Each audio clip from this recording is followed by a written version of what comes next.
ఆదుకున్నావు.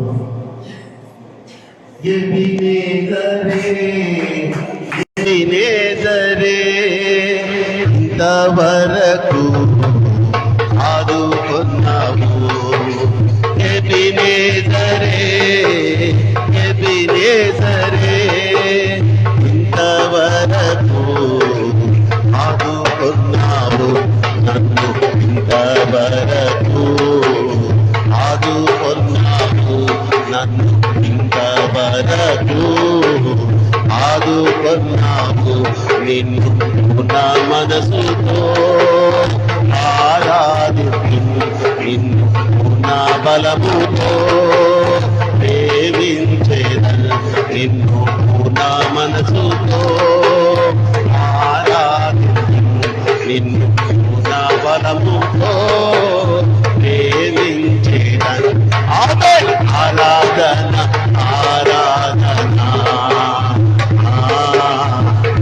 ఆరాధన ఆరాధన ఆరాధన ఆరాధన యేసయ్యా ఆరాధన ఆరాధన ఆరాధన ఆరాధన ఓ ఆరాధన ఆరాధన ఆరాధన ఆరాధన యేసయ్యా ఆరాధన ఆరాధన ఆరాధన.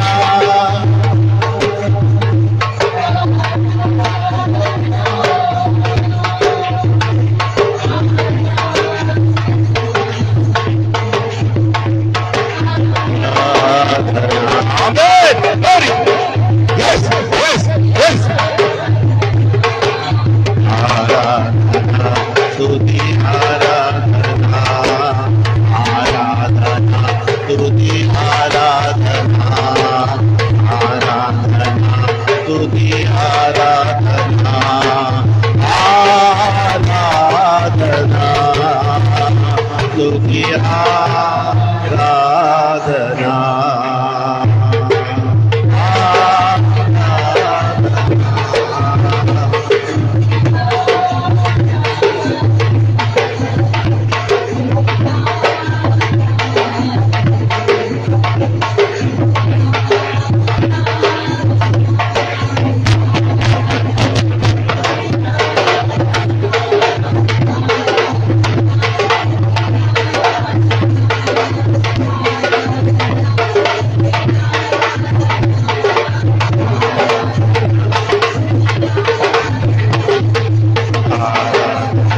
స్తుతి ఆరాధన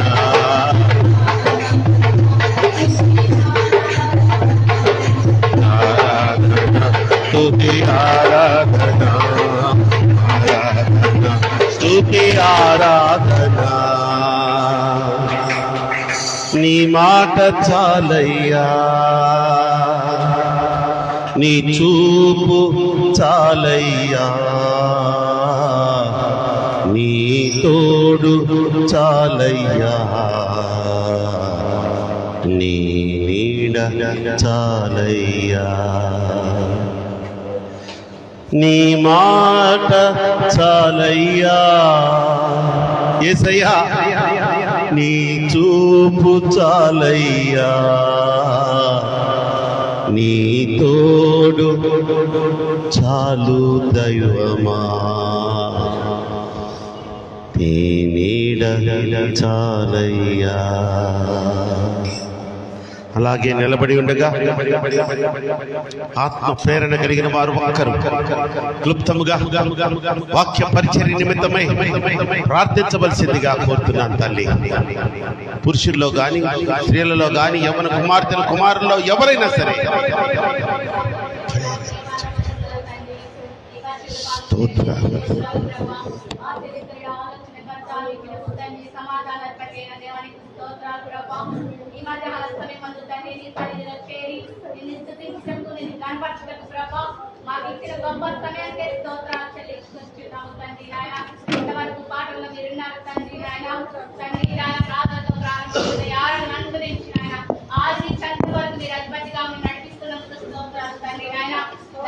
నిలబడి తండ్రి మీ యొక్క మాటలు చెప్పబోతున్న బిడ్డలని వర్క్ చేసుకోండి ప్రభా. నాన్న నీవే తండ్రి ఆ బిడ్డ ద్వారా మాతో సూటిగా మాట్లాడమని ప్రార్థిస్తున్నాం తండ్రి. ఇది స్తోత్రాలు చెల్లించుకుంటున్నాం తండ్రి. నాయన ఆ వాక్యాన్ని ప్రభా మా హృదయాన్ని పలుకు మీద రాసుకొని నాయన భద్రపరచుకొని అనుదినము దాన్ని ధ్యానించే బిడ్డల వల్ల ఉంటకు సహాయం దయచేయండి. యేసు పరిశుద్ధ నామమున అడిగి వేడుకుంటున్నాం తండ్రి. ఆమేన్. దయచేసి కూర్చోండి అమ్మా, అందరు కూర్చోండి. దయచేసి అందరు కూర్చోండి. గుడ్. అందరూ సంతోషంగా ఉన్నట్లుగా మీ కళకళలాడుతున్న ముఖాలు చూస్తేనే నాకు తెలిసిపోతుంది. అయినా ఒకసారి అందరు బాగున్నారా? అందరు సంతోషంగా ఉన్నారా? రైట్. ఆన్లైన్లో బిడ్డలారా, మీకును మన సంఘ బిడ్డలందరికీ మన ప్రభువును ప్రియరక్షకుడైన యేసుక్రీస్తు వారి నామములో అందరికీ వందనాలు, అందరికీ శుభాలు తెలియజేస్తున్నాను. మరి ఈ యొక్క నవంబర్ మాసంలోని 2వ పునరుద్ధాన దినపు ఆరాధనలో మనందరినీ సజీవుడిగా ఈ సమూహముగా ఒక సంఘంగా ఏర్పాటు చేసి ఈ ఆరాధనకు నడిపించినటువంటి దేవాది దేవునికి నేను స్తోత్రాలు చెల్లిస్తున్నాను. మనందరం కలిసి ఒక మంచి స్తోత్రం చెప్దామా? హల్లెలూయా. రైట్. ఈరోజు పరిశుద్ధాత్మ దేవుడు మనతో చక్కని అంశాన్ని మనకి ఏర్పాటు చేసి దాని ద్వారా కొన్ని విషయాలు మనకి నేర్పించబోతున్నారు. దేవుని దగ్గర మేము ఏం నేర్చుకోవాలి? పాఠాలు నేర్చుకోవాలి కదా, పద్ధతులు నేర్చుకోవాలి. ఆయన చెప్పే మాటలను శ్రద్ధగా వినాలి. అంతేగాని అప్పుడే మనం ఎక్కడో ఏదో ఆలోచనలోకి వెళ్ళకూడదు. కానీ వెళ్ళేటట్లుగా ఆ యొక్క సాతానుగాడు ఏం చేస్తాడంటే మన మైండ్ని తిప్పేస్తాడు. వాక్యానికి ముందు ఈ పరిశుద్ధ ఆరాధన ఎందుకు చేయబడుతుంది అంటే, మీరు గమనించండి, ఈ పరిశుద్ధ ఆరాధన తర్వాత నీ హృదయము ఒక విధమైనటువంటి ఖాళీగా అయిపోయి నీ మైండ్ కూడా ఖాళీ అయిపోయి ఇక ఏదో ఒక మంచి శుభవార్తతో నింపబడాలని ఆశపడుతున్న సమయము ఏర్పడుతుంది. అప్పుడు వాక్యము చెప్పినట్లయితే, అప్పుడు దేవుడు నీతో మాట్లాడినట్టయితే అది సూటిగా నీ హృదయంలోకి వెళ్ళిపోతుంది. నమ్మితే దేవునికి స్తోత్రం చెప్తాం. హల్లెలూయా. మంచిది. ఈ సమయంలో దేవుడు మనతో మాట్లాడబోతున్నారు కనుక ఆయన్ని కూడా మరొకసారి మనం బ్రతిమలాడుకుందాం. కుమార్తె ప్రార్థన చేసింది వాక్య నడిపింపు గురించి. మనం అందరం కలిసి వేడుకుందాం. నాతో పాటు ఈ మాట చెప్పండి. పరిశుద్ధాత్మ దేవుడా, మీరు మాలో ఉండండి. పరిశుద్ధాత్మ దేవుడా, మీరు మాతో ఉండండి. పరిశుద్ధాత్మ దేవుడా, ఈ వాక్య పరిచర్యను మీరే నడిపించండి. ఆమేన్. తల్లి,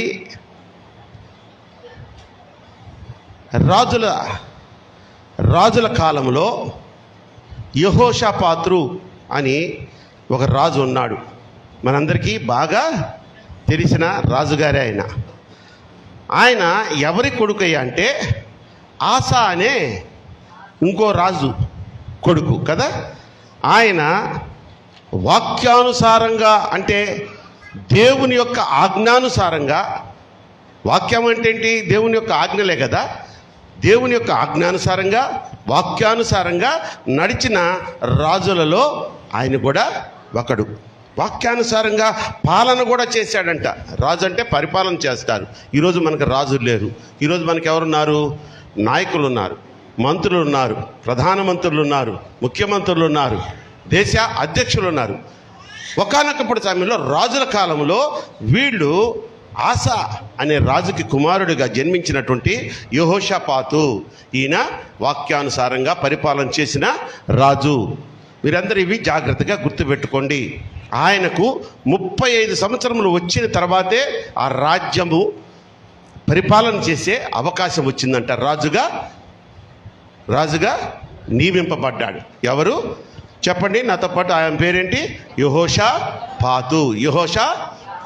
కరెక్ట్, వెరీ గుడ్. ఆయన ఎన్ని సంవత్సరాలు ఆ యొక్క రాజ్యాన్ని పరిపాలన చేశాడంటే 25 ఇయర్స్. ఏకదాటిగా 25 సంవత్సరాలు ఏ ఆటంకం లేకుండా. అంటే ఆయనకు అప్పటికి 60 సంవత్సరాలు వచ్చేసి ఉంటాయి కదా. 35 సంవత్సరాలు ఆయన వయసు అప్పుడు రాజు అయ్యాడు. 25 సంవత్సరాలు ఏకదాటిగా వాక్యానుసారంగా రాజ్యాన్ని పరిపాలన చేశాడు. దేవునికి స్తోత్రం.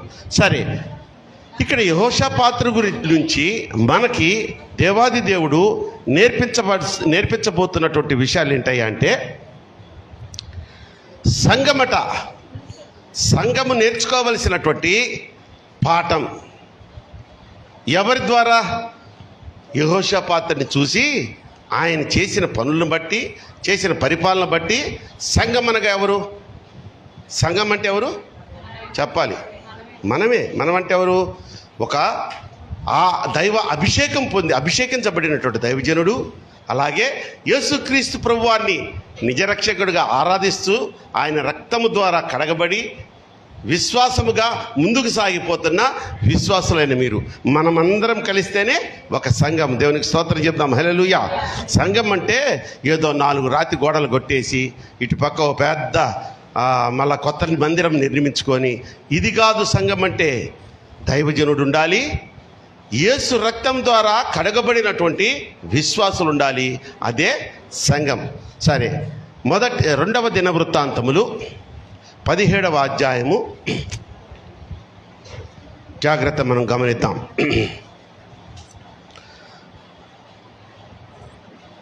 17వ అధ్యాయం అందరు తీసారా? మొదటి వచనాన్ని చదవండి.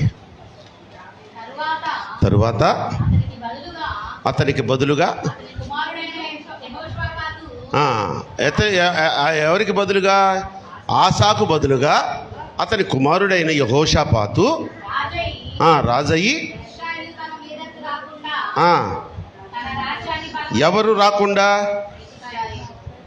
తన మీదకి రాకుండా తన రాజ్యమును బలపరుచుకొనెను. చాలమ్మా. ఇక్కడ యెహోషాపాతు తన రాజ్యం మీదకి శత్రువులు రాకుండా, ఎవరు యుద్ధానికి రాకుండా ఏం చేశాడంట? తన రాజ్యాన్ని ఏం చేశాడంట? బలపరుచుకున్నాడు. యెహోషాపాతు రాజు కదా, రాజు తన రాజ్యాన్ని కాపాడుకొనుటకు, శత్రువుల దాడి నుండి రక్షించుకొనుటకు బలపరుచుకోవడం సరే. దానికి సంఘం నేర్చుకోవలసిన పాఠం ఇందులో ఏముందయ్యా అంటే, దేవుడు మనతో మాట్లాడుతున్న మాట ఏంటయ్యా అంటే, చూడండి, ఆయనేమో తన రాజ్యాన్ని బలపరుచుకున్నాడంట, మనం కూడా మన రాజ్యాన్ని బలపరుచుకోవాలి అంటున్నాడు ప్రభువారు. మనమా? మీలో ఎవరన్నా రాజులు ఉన్నారా? నేనేమన్నా రాజునా? నాకు రాజ్యం ఉందా? లేదే. మరి మన రాజ్యం ఏంటి? మన రాజ్యాన్ని మనం ఎలా బలపరుచుకోవాలంటే, సంఘమే మన రాజ్యము. దేవునికి స్తోత్రం చెప్దాం. హల్లెలూయా. ఇదిగో సమూహముగా కూడి ఉన్నటువంటి విశ్వాసులైన మీరు, మీతో పాటు అభిషేకించబడి దేవునిచే నడిపించబడుతున్న నేను, మనమందరం కలిస్తేనే ఇది మన రాజ్యము. అంటే మన సంఘము. మన సంఘాన్ని యెహోషాపాతు ఎలా రాజ్యాన్ని కాపాడుకొనుటకు బలపరుచుకున్నాడో శత్రువుల దాడి నుండి, మనం ఏం చేయాలంట? మన సంఘాన్ని మనమే బలపరుచుకోవాలంట, కాపాడుకోవాలంట. ప్రకటన గ్రంథము 1వ అధ్యాయము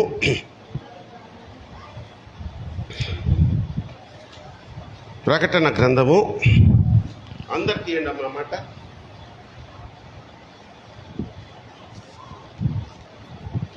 1వ అధ్యాయము 6వ వాక్యం చదువుదాం.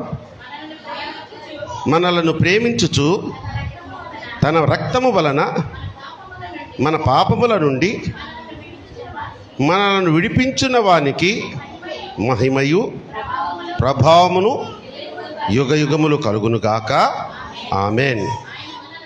ఆయన మనలను తన తండ్రియగు దేవునికి, బాగా గమనించండి, తన తండ్రియగు దేవునికి ఒక రాజ్యముగాను. ఎవరిని?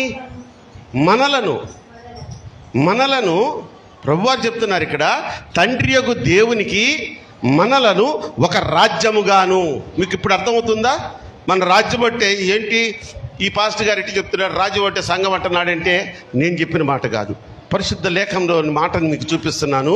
ప్రభు అయిన యేసుక్రీస్తు ప్రభువారు యోహాను ద్వారా రాయిస్తున్న మాట. ప్రకటన గ్రంథంలోని 1వ అధ్యాయము 6వ వాక్యంలో అంటున్నాడు, ఆయన మనలను తన తండ్రియగు దేవునికి ఒక రాజ్యముగాను యాజకులుగాను చేసెను. చదవమ్మ 7ది కూడా. ఇదిగో ఆయన మేఘారూఢుడై వస్తున్నాడు, ప్రతి నేత్రము ఆయనను చూచును, ఆయనను పొడిచిన వారందరూ చూచెదరు, భూజనులందరూ ఆయనను చూచి రొమ్ము కొట్టుకొందురు. అవును, ఆమెన్. ఇప్పుడు అర్థమైందా మీకు? రాజ్యము, మనమంటే రాజ్యం ఏంటి, సంఘం అంటే రాజ్యం ఏంటంటే మనల్ని దేవాది దేవుడికి, ఆ తండ్రి అయిన దేవుడికి ఒక రాజ్యముగా ఆయన చూపించాలనుకుంటున్నాడంట. దేవునికి స్తోత్రం చెప్దాం. హల్లెలూయా. కనుక ప్రతి విశ్వాసి సంఘాన్ని బలపరిచే ఒక పాత్రగా చూడండి. ప్రతి విశ్వాసి మీ కుటుంబాన్ని బలపరుచుకుంటారా లేదా? గాలికి వదిలేస్తారా మీ కుటుంబాల్ని? లేదు కదా. అలాగే మీ పిల్లల్ని జాగ్రత్తగా వారిని ఒకవేళ వాళ్ళు వీక్గా ఉంటే చదువుల్లో కానీ, లేకపోతే శారీరకంగా వీక్గా ఉన్నా వాళ్ళని బలపరుచుకుంటూ, వాళ్ళని ప్రోత్సహించుకుంటూ తీసుకెళ్తారు. అలాగే ప్రతి విశ్వాసి సంఘాన్ని, అంటే మన రాజ్యమైన ఈ సంఘాన్ని బలపరుచుకుంటూ తీసుకుని వెళ్ళాలంట. దేవునికి స్తోత్రం చెప్తాం. హల్లెలూయా. చూడండి, ఒక చిన్న మాట చెప్తాను. దేవుని ఇంటిని అనగా ఈ సంఘాన్ని, ఈ రాజ్యాన్ని నువ్వు బలపరిస్తే నిన్ను దేవుడు ఏం చేస్తాడంట? బలపరుస్తాడంట. ఈ సంఘాన్ని నువ్వు కట్టినట్లయితే దేవుడు నీ ఇంటిని కడతాడు. ఈ రాజ్యాన్ని కట్టుటలో, లేదా ఆల్రెడీ కట్టుంది ఇదేనేది కట్టేది బావ అంటావు ఎవరు? దీన్ని ఇంప్రూవ్మెంట్ చేయడంలో, దీన్ని అభివృద్ధి చేయడంలో నువ్వు పాలు పంచుకో, నువ్వు శ్రమపడు. నీకు తెలియకుండానే నీ ఇల్లు దేవుడు కడతాడు. దేవునికి స్తోత్రం. హల్లెలూయా. మరి ఎలా బలపరచాలి సంఘాన్ని? మనం ఎలా బలపరచాలి? మన రాజ్యమైనటువంటి ఈ యొక్క సంఘాన్ని విశ్వాసుల సమూహంగా దైవజనుని యొక్క ప్రోత్సాహంతో ముందుకు సాగిపోతున్న ఈ సంఘాన్ని మరి నేను ఎలా బలపరచాలయ్యా అంటే చూద్దాం. రోమీయులకు రాసిన పత్రిక, రోమా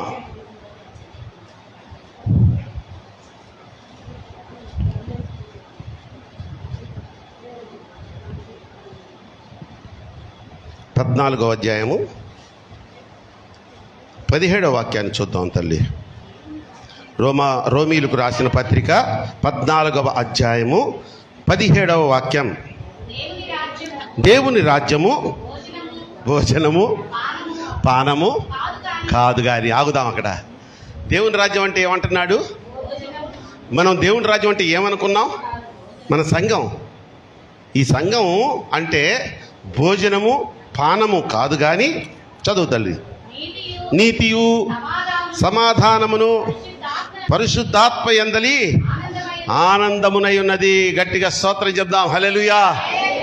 ఏంటంట సంఘం అంటే? ఏంటంట దేవుని రాజ్యం అంటే? ఏంటంట భోజనము పానము కాదు కానీ నీతియు సమాధానము పరిశుద్ధాత్మ యందలి ఆనందమై ఉన్నదంట. చూద్దాం ఇప్పుడు.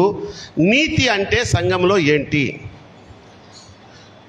అబ్రహాము దేవుని నమ్మెను, అది అతనికి నీతిగా ఎంచబడింది. దేవుని ప్రియమైన దేవుని బిడ్డలారా, ఈ దినాన నీతి అంటే ఏంటో, నీతి కార్యములు చేయడం అంటే ఏంటో, లేకపోతే పాప క్షమాపణ పొందుకోవడం ఏమిటో తెలియక ప్రజలు, అన్యులు కానీ విశ్వాసులు కానీ సర్వ మానవాళి ఏవే పద్ధతుల్లోకి వెళ్ళిపోతున్నారయ్యా అంటే అనేక రకమైన ప్రయత్నాలు చేస్తూ, కొంతమంది గోదానాలు చేస్తున్నారు, కొంతమంది భూదానాలు చేస్తున్నారు, కొంతమంది వస్త్రదానాలు చేస్తున్నారు, కొంతమంది రక్తదానం చేస్తున్నారు. రే, నువ్వు రక్తాన్ని దానం చేయరా అంటే బ్లడ్ డొనేషన్స్ ఉండే బ్లడ్ బ్యాంక్స్ ఉన్నాయి కదమ్మా. నీ రక్తాన్ని ఇస్తే అది ఎవరికైనా ఉపయోగపడింది అనుకోరా. ఆ రక్తము ద్వారా ఒక వ్యక్తి రక్షింపబడి, అంటే రక్షించబడడం అంటే నాట్ సాల్వేషన్, కాపాడబడి ప్రాణాపాయం నుంచి కాపాడబడితే ఆ పుణ్యం నీకు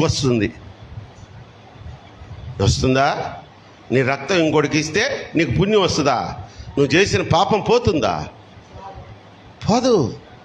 ఇలా నీతి అంటే ఈ విధమైనటువంటి ఒక విధమైనటువంటి సొంత ఊహలతో రకరకాలుగా ఆ దానాల ద్వారా కొంతమంది ఎక్కడికో దూరాలు వెళ్ళిపోయి అక్కడ ఏదో నదులు ఉన్నాయంట, అవి పరమ చండాలంగా ఉంటాయంట. నాకు తెలీదు, వాళ్ళే చెప్పారు. శవాలు అందులోనే, పెండాలు అందులోనే, అన్నీ అందులోనే. మళ్ళీ అది పవిత్రమైన నదంట.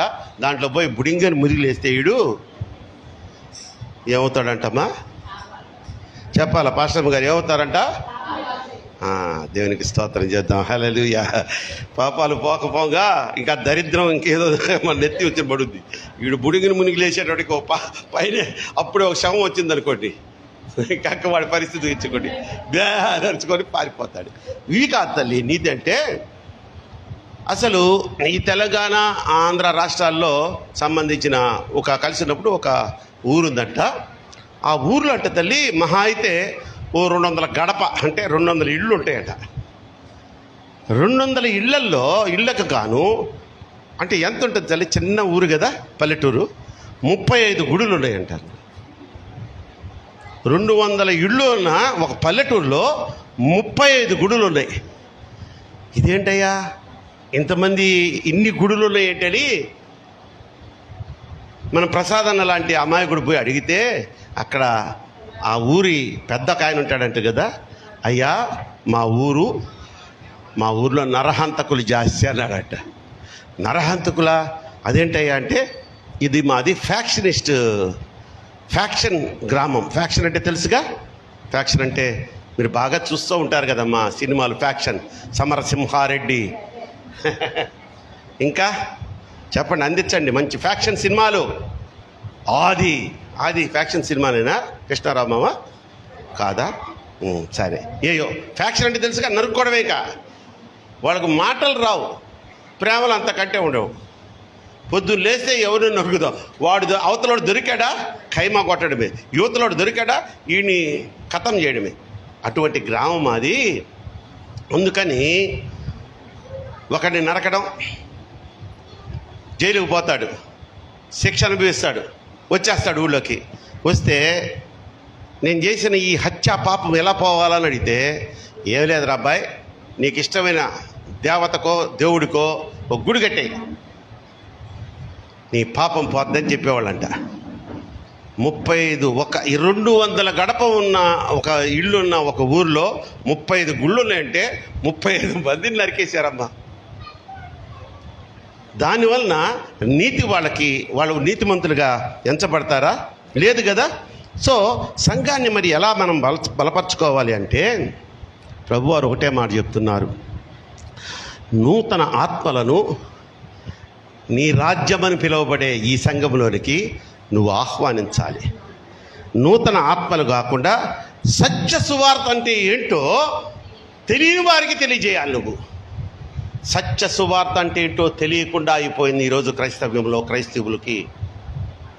ఎవడికి పడితే వాడు నేను చెప్పిందే వాక్యం. నాకు కొన్ని పద్ధతులు ఉన్నాయి. మన సంఘస్థులంతా బ్లాక్ ప్యాంట్స్ వైట్ షర్ట్స్ వేసుకురావాలే చెప్తా నేను. ఇక నెక్స్ట్ డే నుంచి అందరూ అయ్యే. దానివల్ల నీకు మోక్షం వస్తుందా? పరలోక రాజ్యం ప్రాప్తి లభిస్తుందా? లేడీస్ అందరూ గుండ్లు కొట్టుకొని రావాలంటే కొట్టుకొని వస్తారా? మీరు మహాతల్లులు అస్సలు కొట్టుకోరు. పైపెచ్చు నన్ను కొట్టినా కొడతారు. విపరీతమైనట్టు మాటలు చెప్తున్నా వెట్టయ్యా నువ్వు అని. కాదు తల్లి, అలాంటి వాళ్ళు ఉన్నారా లేదా? కొన్ని సంఘాల్లో సంఘ పద్ధతులు, సంఘ వేషాలు, సంఘ వస్త్రధారణ, సంఘం యొక్క పద్ధతులు, సిద్ధాంతాలు. నీ ముఖం సిద్ధాంతం, నీకు సిద్ధాంతము ఇది. ఈ సిద్ధాంతంగా నువ్వు అనుసరించినట్లయితే నీ లైఫ్ ఎంతో బాగుంటుంది. నువ్వు సాతానుడి యొక్క చెరలో చిక్కబడకుండా ముందుకు కొనసాగింపబడతావు. దేవుని స్తోత్రం చేద్దాం. హల్లెలూయా. చూడండి, సత్యవాక్యము అనేది ఎక్కడ దొరుకుతుంది? ఈ రోజుల్లో ఎలాగైపోయినాయంటే సంఘ కాపరికి సంఘానికి, రాజుగారికి రాజ్యానికి అనుబంధం ఉన్నట్టుగా సంఘ కాపరికి సంఘానికి అనుబంధం ఏర్పడాలి. అంతేగాని నీ ఇష్ట ప్రకారం నువ్వు ఎక్కడో ఉంటూ నువ్వు ఏటో భోగభాగ్యాలు అనుభవిస్తూ నిన్ను కనీసం ఒక సంఘ కాపరిని కలవాలంటే ఆ సంఘస్థుడికి, ఆ సంఘ విశ్వాసికి స్వేచ్ఛ లేదు. ఫోన్ చేస్తే ఆయన పలకడు, అసిస్టెంట్లు పలుకుతారు. ఏంటి నీ ప్రాబ్లం? నేను మన సంఘానికి వస్తానే. చెప్పు ఏంటి? నాకు రాత్రి సడన్గా జ్వరం వచ్చింది. కళ్ళు మూసుకో, ప్రార్థన చేస్తాను. ఈయన చేసినోడు ఆశ ఏంటి? నా సంఘ కాపరి నాకు ప్రార్థన చేయాలనే ఆశతో ఫోన్ చేస్తాడు కదా. నెక్స్ట్ ఇంకేదన్నా శుభకార్యమో అశుభకార్యమో సంఘంలో జరిగింది, ఎవరు వచ్చి ఆ కార్యం చేయాలని సంఘస్థులు కోరుకుంటారు? దైవజనుడు. ఏ దైవజనుడు? పక్కన దైవజనుడు పిలిస్తే వస్తారా? రావచ్చు, పోవచ్చు, తప్పులేదు తల్లి. కానీ ఇగో వీళ్ళకి ఏంటంటే, నువ్వు మా సంఘానికి వచ్చావా, మేము ఎందుకు రావాలి? సో సత్య సువార్త అంటే ఏంటో, సత్య వాక్యం అంటే ఏంటో, సత్యమైనటువంటి క్రీస్తు మార్గం ఏంటో నువ్వు ఇతరులకు తెలియజేసి నీ సంఘములో జరుగుతున్నటువంటి సత్య కార్యక్రమాలను గురించి నీ సంఘములోనికి ఆ విశ్వాసులను నీ యొక్క ఆ యొక్క సాక్ష్యం ద్వారా నడిపించడమే నీ రాజ్యమైన ఈ సంఘాన్ని బలపరచడం. నమ్మితే దేవునికి స్తోత్రం చెప్దాం. హల్లెలూయా. సంఘాన్ని బలపరచాలంటే నూతన ఆత్మలను ఆకర్షించాలి. వాళ్ళు ఆకర్షించబడాలంటే ముందు నీలో నీతి ఉండాలి. నీలో నీతి ఉండడం అంటే నువ్వు దేవుని నీతిలో బలపరచబడాలి. దేవుని యొక్క ఆజ్ఞానుసారంగా ముందుకు సాగిపోవాలి. అవే పెద్ద కష్టమైన పనులు కాదే.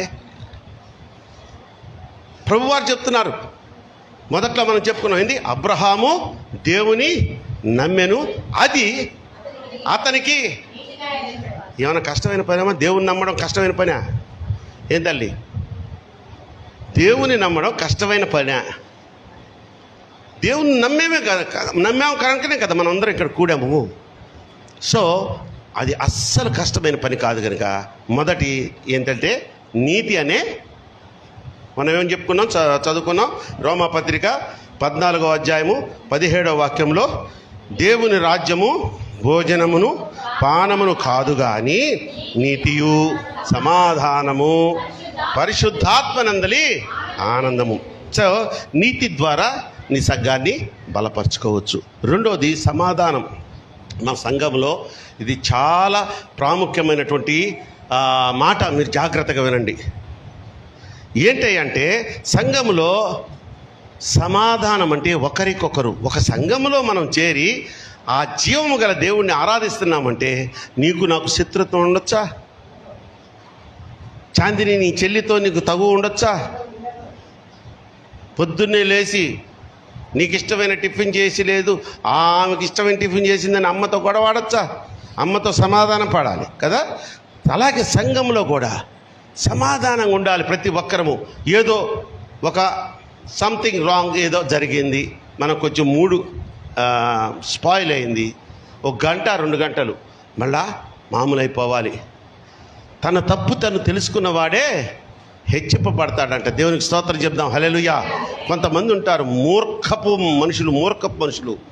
వాడు నేను చూసిన కుందేలకి ఎన్ని కాళ్ళు అంటాడు? అయితే 3 అంటాడు, లేకపోతే 5 అంటాడు, 4 అని ఒప్పుకోడు. సో వాళ్ళు ఏంటంటే అటువంటి వాడితో వాదించడం కూడా కష్టం. కాబట్టి అయ్యా వాడి తప్పని తెలుసు మనకి, అయినా సరేలేరా నువ్వు చూసిన కుందేలకి 3 కాళ్ళని ఒప్పుకొని తప్పుకోవడం అంటే సమాధానంగా తప్పుకోవాలంట. దేవునికి స్తోత్రం చెప్దాం. హల్లెలూయా. ఎందుకంటే తల్లి, సంఘంలో సమాధానంగా ఉన్నటువంటి మన సంఘంలో దాన్ని చీల్చడానికి, దాన్ని విమర్శించడానికి అనేక మంది ప్రయత్నం చేస్తారంట. అప్పుడు మనం ఏం చేయాలి? ఇద్దరు అసమాధానంగా ఉన్నారు అని తెలుసుకుంటే మనము సమాధానపరిచే వారిగా ఉండాలి. మనం చూస్తాం కదా, సమాధానపరచువారు ధన్యులు, వారు దేవుని చెప్పండి రా. చాలా మీకు సండే స్కూల్ టీచర్స్ మీకు కూడా రాదా? దేవుని చూచెదరుగా దేవుని కుమారులు అనబడుదురు. దేవునికి స్తోత్రం చేద్దాం. హల్లెలూయా. మత్తయి సువార్తలో ఉంటుంది, ఒకసారి చూస్తారా? చూడండి. సమాధానపరచువారు ధన్యులు, వారు దేవుని కుమారులు అనబడుదురు. కాబట్టి మనం సమాధానపరిచేవారిగా, సంఘంలో సమాధానం నెలకొల్పేవారిగా, మనం ఎవరితో అసమాధానంగా ఉండకూడదు. ఎవరికైనా ఇద్దరికి అసమాధానంగా ఉందని నీకు తెలిస్తే దాంట్లో కొంచెం ఆజ్యం పోయడం, దానిలో వాళ్ళిద్దరి మధ్యలో ఇంకొంచెం దూరాన్ని పెంచడం, ఇలాంటివి చేయకూడదు తల్లి. ఇలాంటివి చేయకుండా దేవుని రాజ్యమైనటువంటి మన రాజ్యమైనటువంటి సంఘమనబడే ఈ రాజ్యంలో నువ్వు నీతిమంతుడిగా ఉండాలి, సమాధానము కలిగి ఉండాలి. చూడండి, ఒక సంఘంలో అంట 500 మంది ఆరాధనకు వచ్చేవాళ్ళంట. ప్రతి ఆదివారం 500 మంది. ఒక పాస్టర్ గారిని గెస్ట్ స్పీకర్గా పిలిచారు, వెళ్ళారు. పరవశించిపోతున్నారు 500 మంది. ఆయన వాక్యం చెప్పాడు, వెళ్ళిపోయాడు. మరలా 1 సంవత్సరం తర్వాత అదే పాస్టర్ గారిని అదే సంఘం ఆహ్వానిస్తే వెళ్తే 150 మంది ఉన్నారంట. పలచబడిపోయింది సంఘం. ఏమైందయ్యా? అక్కడున్న వాళ్ళని అడిగితే, పాస్టర్ గారు ఏం చెప్పమంటారండి, ఇక్కడ అందరూ ఐకమత్యంగా ఏ కుల మత వర్గ భేదము, ఏ హెచ్చు స్థాయి లో స్థాయి, ఈడు డిఆర్ఎం ఆఫీసులో డిఆర్ఎంకి మంచినీళ్ళు ఇస్తాడు. దేవునికి స్తోత్రం చెప్తావు. డిఆర్ఎంకి మంచినీళ్ళు ఇస్తే నువ్వేం పెద్ద హోదా కలిగినోడు కాదుగా. ఈ తారతమ్యాలు, ఈ హెచ్చు తగ్గులు అనేవి వచ్చేసి మా చర్చిలో లేపేశారు పాస్టర్ గారు. వీళ్ళంటారు మేము సపరేట్గా ఆరాధన చేసుకుంటామంటారు. వీళ్ళంటారు మీరు చేసుకుంటే మేము సపరేట్గా ఆరాధన చేసుకుంటామంటారు. మీకు అర్థమైందా? అర్థం కాలేదా? వీళ్ళంటారు మేము సపరేటు, మేము గొప్ప అంటున్నారు. వీళ్ళంటారు మేము సపరేట్, అసలు మితకాలం అంటున్నారు. ఈ ఈళ్ళు కలిసి 150 మంది కూడా లేరట ఆ సంఘంలో. అరే మీ ఇష్టం వచ్చినట్టు చేసుకోండిరా, మేము ఇది కాదని 350 మంది వెళ్ళిపోయారంట. సమాధానం లేక, సమాధాన పరిచేవారు లేక, వాళ్ళలో ఒక్కడన్నా నీతిమంతుడిగా నిలబడి సమాధాన పరిచేవాడికి నిలబడి, అన్నా ఏందన్నా అక్కడ పోతే నీకు ఫలానా అని వేస్తాడా హాజరుపట్టి పరలోకంలో? లేదు కదా. పోనీ యేసయ్య దీనివాడా లేకపోతే ఇంకో 4వ దేవుడు ఉన్నాడా? దానివాడా చెప్పన్నా అని అలా ఒక ప్రక్క లా పాయింట్ మాట్లాడుతూ కొంచెం గద్దింపు వాక్యంతో మళ్ళీ బ్రతిమలాడుతూ చెప్పగలిగిన, సమాధాన పరచగలిగిన వాడు ఒక్కడుంటే ఆ సంఘం చెదరదు. లాస్ట్కి ఇది అన్నవాడు ఇది అన్నాడు, వాళ్ళిద్దరే కలిసి ఆరాధన చేస్తున్నారు. ఇల్లుండేది 150 అట. కాబట్టి తల్లి, సమాధానం పరచడం అనేది చాలా ప్రాముఖ్యమైనటువంటి పరిస్థితి. మూడోది ఏమన్నా, మనం పరిశుద్ధాత్మనందలి ఆనందము పొందుకోవడం. ఇదంటే తల్లి, చాలామంది పరిశుద్ధాత్మలో ఆనందం పొందుకోవడం అంటే, దీనికి ఒక్కొక్క సంఘం వాళ్ళు ఒక్కొక్క నిర్వచనం చెప్తారు. ఈ ఫ్రంట్ లైన్ చర్చెస్ ఉన్నాయి, బ్యాప్టిస్టు, ఆర్సిఎం, సిఎస్ఐ, లూథరన్. వీళ్ళేమంటారంటే ఆరాధన అంటే మౌనంగా ఉండాలి,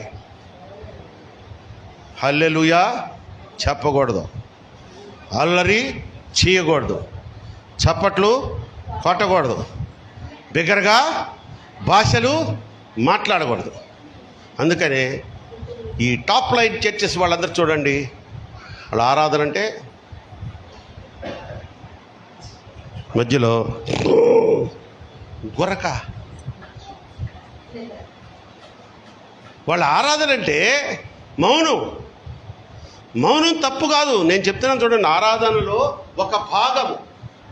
ఒక భాగము మౌనంగా ఆరాధించడం. అదే ఆరాధన అంటే ఎట్లాగా? ఒక సంఘంలో ఇదే పద్ధతి ఆరాధించి అందరూ ఇప్పుడు ఆరాధన చేసుకుందాం మోకరించండి అన్నారంట. అందరూ మోకరించి తలలు నేల కానిటట్టుగా మోకరించి తల నేల కానిస్తే వెనక సీటు ఇట్ట పైకి లేస్తుంది కదా. ఆ పొజిషన్ అందరూ ఉండి ఒక ఆమె స్తోత్రం స్తోత్రం స్తోత్రం స్తోత్రం, ఒక ఆమె ఇంక మళ్ళీ ఎవ్వరు అనకూడదు అంటా ఉంటే మధ్యలో 4-5 సౌండ్లు వస్తున్నాయి. అంటే ఏమని? గురకలు, కర్ర ఆహా అంటున్నారంట. ఇదేంటి ఇది అంటే గురక పెట్టడం నీ ఆరాధనలో మౌనంగా ఆరాధించేది ఒక భాగము, ఆర్భాటముతో అవధులు లేకుండా ఆనందంగా పరవశిస్తూ ఆరాధించడం రెండో భాగం. పక్షి పైకి ఎగరాలంటే 2 రెక్కలు అవసరమా కాదా? ఎన్ని రెక్కలు కావాలి? 1 రెక్క. నేను మౌనంగా ఆరాధిస్తా, పక్షి లేస్తుందా? ఆహా, నేను ఆరాధిస్తేనా బాక్సులు బద్దలవ్వాల్సిందే. 1 రెక్క. పక్షి పైకి లేస్తుందా? లేదు. మౌనము వహించే చోట మౌనపు ఆరాధన, ఆర్భాటంతో ఆరాధించే ఆర్భాటపు అప్పుడు పక్షి ఆరాధన ఎక్కడికి వెళ్ళుద్ది? దైవ సన్నిధిలోకి వెళ్ళుద్ది. దేవునికి స్తోత్రం చెప్దాం. హల్లెలూయా. చూడండి, సంఘాన్ని ఎలా బలపరచాలంటే, సంఘం అనేది అన్నపానములు, భోజన పదార్థములు, పానములు కాదు కానీ నీతియు సమాధానము పరిశుద్ధాత్మలో ఆనందించుటయే సంఘము యొక్క అసలు సంఘం అంటే అది కదా. కాబట్టి దేవుని బిడ్డలారా, ఇంకో సామెత కూడా ఉంటుంది, బైబిల్లో కూడా ఒక చోట ఉంది. అది నీళ్లు పోయి వారికి నీళ్లు పోయబడును. దేవునికి స్తోత్రం చెప్దాం. హల్లెలూయా. నీళ్లు పోసే వాళ్ళకి నీళ్లు పోయబడుతుంది కదా. అలాగే మనము సంఘాన్ని బలపరిచే విషయంలో మనం శాయశక్తుల మనం ప్రయత్నం చేసి సంఘంలోనికి దురాత్మ శక్తులు రాకుండా, సంఘాన్ని చీల్చివేసేవాళ్ళు రాకుండా, సంఘాన్ని ఉజ్జీవపరిచే వాళ్ళని నువ్వు ఆకర్షిస్తూ నీ సాక్ష్యము ద్వారా, సత్య సువార్త ద్వారా. చూడండి, మన శుక్రవారం 2 తల్లులు సాక్ష్యం చెప్పారు. అద్భుతమైన సాక్ష్యాలు. ఒక కుమార్తె చెప్తుంది, ఆమె పక్కా అన్యురాలు. ఎదురుగా క్వార్టర్స్లో ఉంటారు ఆ తల్లి, కుమార్తె, చిన్న బిడ్డే. మేము అనేక మార్లు పాత రోజుల్లో వాళ్ళ గృహానికి వెళ్ళేవాళ్ళం. క్రిస్మస్కి 4వ అంతస్తులో ఉంటారు. నేను 4వ అంతస్తు ఎక్కడం అంటే మామూలు విషయం కాదు. పక్షి ఎగిరినట్టు కాదు కదా. కానీ పని కట్టుకొని ఎక్కేవాడిని. ఎందుకంటే ఆ కుమార్తెను మార్చాలి అని ఆహ్వానించాలి. నమ్మ, చర్చి ఎదురుగా నీ క్వార్టర్స్ ఉంది, 4 మెట్లు దిగితే 1 గంట. నువ్వు అన్యురాలివే, నాకు తెలుసు. మీ ఆయన నాకు బాగా తెలుసు. ఆయన వస్తున్నాడు కదా, మీ అత్తగారు వస్తారు కదా, నువ్వు రావాలి కదా అంటే తప్పకుండా వస్తాను అంకులు అనేది. ఇంకంతే. మళ్ళా నెక్స్ట్ క్రిస్మస్కి క్యారల్స్కి వెళ్ళిన దాకా మళ్ళీ కనిపించేది కాదు. ఏమో ఈ మధ్యకాలంలో ఆ కుమార్తె శుక్రవారం ఆరాధనకు వస్తూ ఉంది. వస్తూ వచ్చేది, అక్కడ కూర్చునేది, అయిపోంలో వెళ్ళిపోయేది. తర్వాత చిన్నగా నా దగ్గరికి వచ్చి కొన్ని సమస్యలు చెప్పుకొని ప్రార్థన చేయించుకొని వెళ్ళడం అలవాటు చేసుకుంది. సరే, ఆ శుక్రవారం 15 నిమిషాలు 10 నిమిషాలు చెప్తా వాక్యం. ఆ వాక్యంకే శ్రద్ధగా తల ఊపుతుండేది. నేను గమనిస్తూ ఉండేవాడిని. ఆహా, ఈ కుమార్తెలు ఏదో మార్పు వచ్చిందని. నిన్నొచ్చిందమ్మా, ఏదో సమస్య చెప్పేదానికి వస్తానంటే నేను సాక్ష్యం చెప్తానని. దేవునికి స్తోత్రం చెప్తాం. హల్లెలూయా. ఏంటమ్మా చెప్పు తల్లి అంటే, నా కుమారుడు, ఆమె అంతకుముందు చెప్పింది నాకు, చిన్న కుమారుడికి ఇంజనీరింగ్ సీట్ కావాలి, వాడు కోరుకున్న కాలేజీలో వాడు కోరుకున్న ఆ సబ్జెక్టు కోసం వాడు ప్రయత్నం చేస్తుంటే వేరే కాలేజెస్లో సీట్ వస్తుందంట, వేరే గ్రూపుల్లో వాడికి సీట్ వస్తుందంట. కానీ వాడికి కావాల్సినటువంటి గ్రూపు వాడికి నచ్చిన కాలేజీలో రావట్లేదంట. నన్ను ప్రార్థన చేయమని అడిగింది ఒక 10 రోజుల క్రితమే. అమ్మ తప్పకుండా చేస్తానని అక్కడికక్కడే స్పాట్లో ప్రార్థన చేసి పంపించేశా. అది జరిగి 10 రోజులు అయిపోయింది. నిన్న వచ్చి చెప్తుంది, వాడి చిన్నోడికి నేను ఒకరోజు నైటు బాగా నాకు గుండెల్లో ఒకలాగా దిగులుగా ఉండింది. ఏంటి చిన్నోడికి ఇట్లా అయిపోయిందని, పాస్టర్ గారు నేను కన్నీరు వచ్చేసింది, నాకు ఏడుపు వచ్చేసింది. ఆ ఏడుపులోనే ప్రార్థన చేశాను, అయ్యా నా బిడ్డను మరి నువ్వు ఎందుకు మంచి సీటు వాడు కోరుకున్న కాలేజీలో వాడు కోరుకున్న గ్రూప్లో ఇవ్వలేకపోతున్నావు, పైపించు చదివించాలంటే కూడా కొంత ఆర్థికంగా ఇబ్బందిగా ఉందంట. ఆ ధన సహాయం కూడా నాకు లేకుండా అయిపోయింది అని ఏడ్చేసిందంట అమ్మ. కరెక్ట్గా ప్రార్థన చేసిన రెండో రోజుకి వాడు కోరుకున్న కాలేజీ, వాడు కోరుకున్న సబ్జెక్టు, దానికి తగ్గ ఫీజులు కట్టే డబ్బు కూడా వచ్చిందంట. దేవునికి స్తోత్రం చేద్దాం. హల్లెలూయా. అది కొట్టచ్చు కదా. ఒక అన్య స్త్రీ కొన్ని సంవత్సరాలు కేరళ పార్టీకి వెళితే మాత్రం పాపం మర్యాదగా చూసేది, పోయినందుకు ఏదో ఇచ్చేది, పలహారం కానుక కూడా ఇచ్చేది, ఇంకా అంతే మళ్ళా నెక్స్ట్ క్యారల్స్కి. అటువంటి కుమార్తెను సంఘంలో దేవుడు మార్చుకున్నాడు. మరొక కుమార్తె అద్భుతం, మరి ఇవి మైకుల్లో చెప్పకూడదు, అందరికీ తెలుసు. ఆమె కూడా ఎదురుగానే ఉంటారు. చాలా కష్టకాలంలో ఉన్నారు. ఎందుకంటే మంచి రైల్వే ఉద్యోగం భర్త గారికి, ఆయన నిర్లక్ష్య ధోరణ వల్ల ఆ ఉద్యోగం పోయే పరిస్థితి వచ్చింది. ఇంకా పోయిందనుకుంది ఆ తల్లి కూడా, పోయిందనుకున్నాం, మేము కూడా అదే అనుకున్నాం.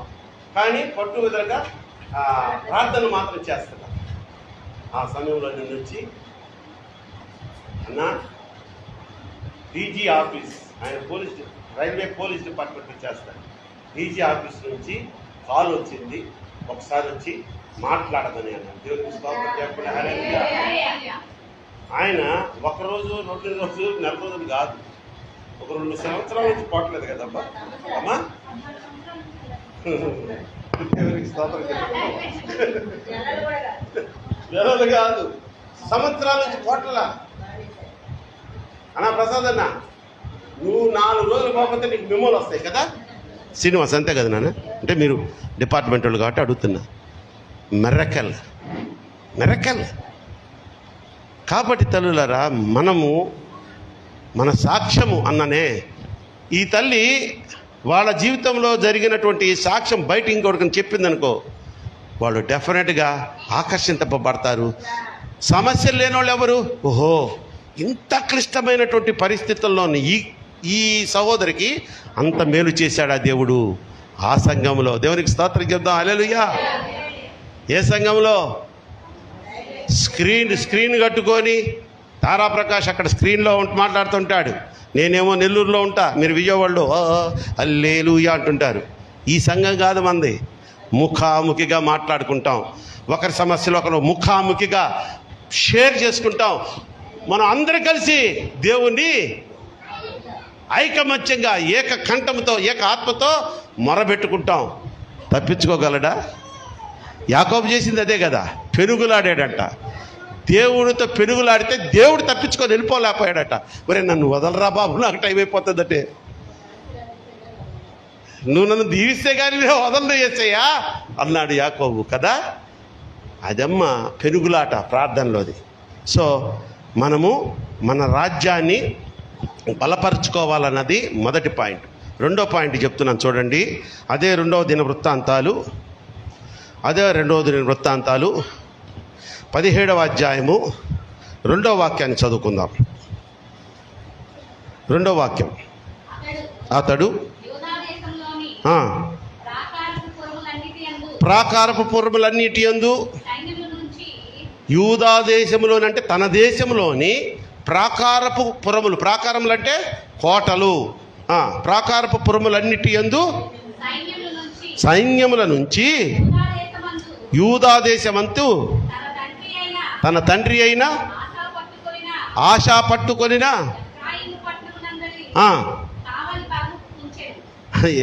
ఎఫ్రాయిం పట్టణమందలి కావలి. చూసారా? రెండోది ఏంటంటే యెహోషాపాత్ ఫస్ట్ ఏం చేశాడమ్మా, తన రాజ్యాన్ని ఇతరులు ఆక్యుపై చేయకుండా, దాడి చేయకుండా బలపరుచుకున్నాడు, సైన్యాన్ని బలాన్ని పొందించుకున్నాడు. మనం ఏం చేయాలన్నాను? మన రాజ్యమైనటువంటి సంఘాన్ని మనం బలపరుచుకోవాలి. ఏ విధంగా? నీతియు సమాధానము పరిశుద్ధ ఆత్మనందలి ఆనందం. అక్కడ ఒక పాయింట్ మర్చిపోయా. ఇక్కడ అందరికీ పరిశుద్ధాత్మను పొందుకున్నటువంటి వరం ఉంది. ఒక్క పరిశుద్ధాత్మ లేని వారు ఎవరయ్యా అంటే బాప్తిసం ఇంకా పొందని వారు. మీరు బాప్తిసం పొందకపోతే మీకు పరిశుద్ధాత్మ కూడా రాడు. వచ్చినట్టుగా అనిపిస్తే అది భ్రమపరచు ఆత్మ. ఉన్నాయి అవి కూడా తెలుసా, పరిశుద్ధాత్మలాగే ప్రవర్తిస్తుంది అది, కానీ అది పరిశుద్ధాత్మ కాదు, భ్రమపరచు ఆత్మ. కనుక పరిశుద్ధాత్మ పొందుకున్న వారు పరిశుద్ధాత్మ నాకు లేదే అని ఒకవేళ దిగులుగా ఉన్న వారిని ప్రోత్సహించాలి, బలపరచాలి. అక్క నేను పొందుకున్నాను, నాకు వచ్చిన దేవుడు నీకెందుకు ఈడక్క, నువ్వు అడుగు, నేను కూడా నీతో కలిసి ప్రార్థన చేస్తాను అన్నా, మనం చేతులు పట్టుకుని ప్రార్థన చేద్దామన్నా, ఎందుకు ఈడన్నా, నాకు ఇచ్చినాడు, నీకెందుకు ఈడన్నా దేవుడు, ఉచితంగా ఇచ్చేదన్నా అని అలా ప్రోత్సహించుకుంటూ పోవాలట. దేవునికి స్తోత్రం. మరి ఇక్కడ రెండవది ఏంటంటే ఆశ ఏం చేస్తున్నాడంటే ఆ ప్రాకారములకు కావలి ఉంచాడంట. ప్రాకారములకు కావలి వారంటే ఎవరమ్మా? గోర్ఖాలు అంతే కదా. మనం ఇప్పుడు మనకు ఉండేది ఎవరు ఇప్పుడు? గోర్ఖాలే మనకి. లేదా మన భారతదేశపు బోర్డర్ ఉంది కదా, ఆ బోర్డర్లో కావలి కాసే సైనికులు. మరి ఆ రోజుల్లో యెహోషాపాతు తన రాజ్యాన్ని సైనికుల దాడి నుంచి, శత్రువుల దాడి నుంచి కాపాడుకున్నటకు కావలి వారిని ఉంచుకున్నాడు. ఈరోజు మన సంఘాన్ని, అంటే క్రీస్తు సంఘముగా పిలువబడుతున్న, క్రీస్తు రాజ్యముగా పిలువబడుతున్న ఈ రాజ్యాన్ని స్వతంత్రించుకొని అందులో స్వతంత్రులుగా స్వేచ్ఛగా ఆరాధన చేసుకుంటున్న విశ్వాసులైన మీరు కానీ, మీ సేవకుడైన నేను కానీ, మనము సొంతగా మనమే ఈ సంఘానికి కావలి వారిగా మారాలంట. దేవునికి స్తోత్రం చెప్తాం. హల్లెలూయా. అక్కడ యెహోషాపాతు కావలి వారిని ఉంచాడు రాజ్యం మీదకి రాకుండా. ఈ రాజ్యం మీదకి రాకుండా శత్రువులు మనమే ఒక కావలి వారిగా మారాలి. ఎలాగయ్యా కావలి వారిగా మారాలా? బాగా చెప్పావు తల్లి. ప్రార్థన. నీ ప్రార్థననే ప్రాకారాన్ని కట్టాలి ఈ సంఘానికి. ఎందుకంటే బయట వారు లోపలికి, చూడండి తల్లి, అటు బయట నుంచి వస్తారంట సంఘాన్ని పాడు చేసేదానికి, సంఘాన్ని చీల్చి చెండాడి నాశనం చేసేదానికి బయట నుంచి ప్రయత్నాలు చేస్తారంట. కొంతమంది ఇంటిలోనే, అంటే సంఘంలోనే ఉన్న వాళ్ళ ద్వారా సంఘం చీలిపోయే ప్రమాదం ఉందట. వాళ్ళ నుంచి ఏ కీడు రాకుండా ప్రభువా సంఘాన్ని, నీ కుటుంబం చీలిపోతుంది, విడిపోతుందంటే ఎంతగా ప్రార్థన చేస్తావు? నీ ఉద్యోగంలో అభివృద్ధి కోసం, కాపుదల కోసం ఎంతగా ప్రార్థన చేస్తావు? కావలి నాయనా, నేనే తప్పు చేయకుండా, అధికారులు నా మీద ఏ కోపం లేకుండా, నాయనా నన్ను నీ ఆత్మతో నడిపించని ప్రార్థన చేస్తావు కదా ఉద్యోగస్తుడా.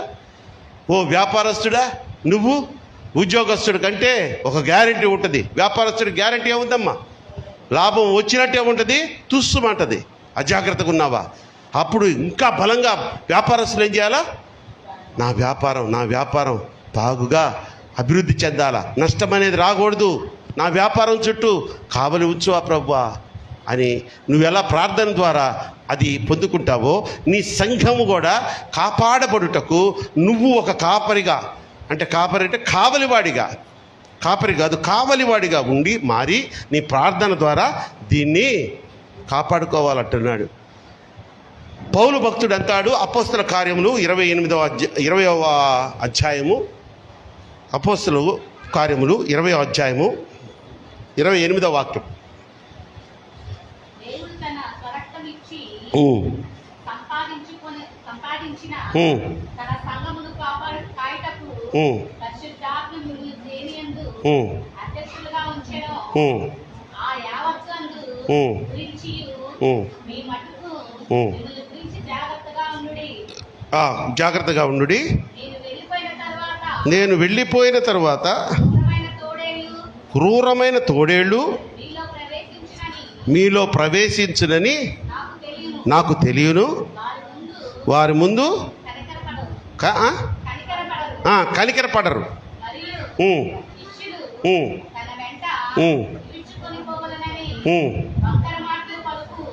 శిష్యులు తన వెంట తీసుకొని పోవాలని వంకర మాటలు. మొదటేమో క్రూరమైన తోడేళ్ళు, రెండోదేమో వంకర మాట పలుకువారు. సంఘం వెలుపలా ఉంటారంట, సంఘం లోపల ఉంటారంట. సరే చాలే తల్లి. మరి పౌలు భక్తుడు ఆయన ముందే ఊహించి నేనున్నంతకాలం పర్వాలేదు, కానీ నేను వెళ్ళిపోయిన తర్వాత తోడేళ్ళు లాంటి వంకర మాటలు కలిగినటువంటి వారు ప్రవేశించి సంఘాన్ని చెదరగొడతారు. ప్రియ సంఘమా, జాగ్రత్తగా ఉండండి అని హెచ్చరిస్తున్నారు ఈ వాక్యంలో. అంటే ఆ దినాల్లో కూడా సంఘాన్ని చీల్చివేసే తోడేళ్ల వంటి స్వభావం కలిగినటువంటి వ్యక్తులు సంఘంలోనూ బయటనున్నారట. అలాగే వంకర మాటలు అంటే ఇక వాళ్ళ గురించి ఏం చెప్పమంటారు చెప్పండి. ప్రతి ఆదివారం సంఘానికి వస్తాడు ఆరాధనకి, మంచిదే. ప్రార్థన అంటే ప్రార్థన ఆయన చేస్తాడు, కానీ వంకర మాటలు మాట్లాడుతుంటాడు. ఒకళ్ళ మీద ఒకళ్ళకి చాడీలు చెప్తుంటాడు. తెలియదు, మళ్ళీ బయటపడ్డు ఫలాని వ్యక్తి అని తర్వాత తెలిస్తే మనకు గుండె ఆగినంత పైన అవుద్ది. చిన్న భిన్నమైపోతున్నాయండి సంఘాలు. పెద్ద పెద్ద సంఘాలు, వందలు వేల సంఖ్యలో విశ్వాసులు ఉన్నటువంటి సంఘాలు, ఇదిగో ఈ వంకర మాటలు చెప్పేవారు సంఘములో చేరి వీళ్ళ చూపంతా ఎక్కడ ఉంటుందంటే, పాట మనందరితో కలిసి పాడతాడు, పక్కన పడుతూ అంటాడు ఈయనే పాడాలా, అబ్బో ఈయన పెద్ద సింగర్ లాగా ఉన్నాడే, మనకి నాకు మనం మైకు బాక్సులో బద్దలు కొడతా. ఏంది నువ్వు బద్దలు కొట్టేది? ప్రార్థన ఎప్పుడు ఎక్కే చేయాలా ప్రార్థన? నువ్వు నోరెత్తు. నేను ఎవరికన్నా అంతకుముందు కొంతమంది ఉండేవాళ్ళు, ఇప్పుడు కళ్ళు మూసుకుందాం ప్రార్థన చేసుకుందాం అనేవాళ్ళు. అని ప్రేరేపణ కలిగిన వారు మీలో ఎవరైనా ఉన్నట్టయితే ప్రార్థన చేయండి అని నేను అంటాను కదా. మీరందరూ నిస్వార్థం కళ్ళు మూసుకుంటారు. ఫస్ట్ నేనేం చేస్తానంటే,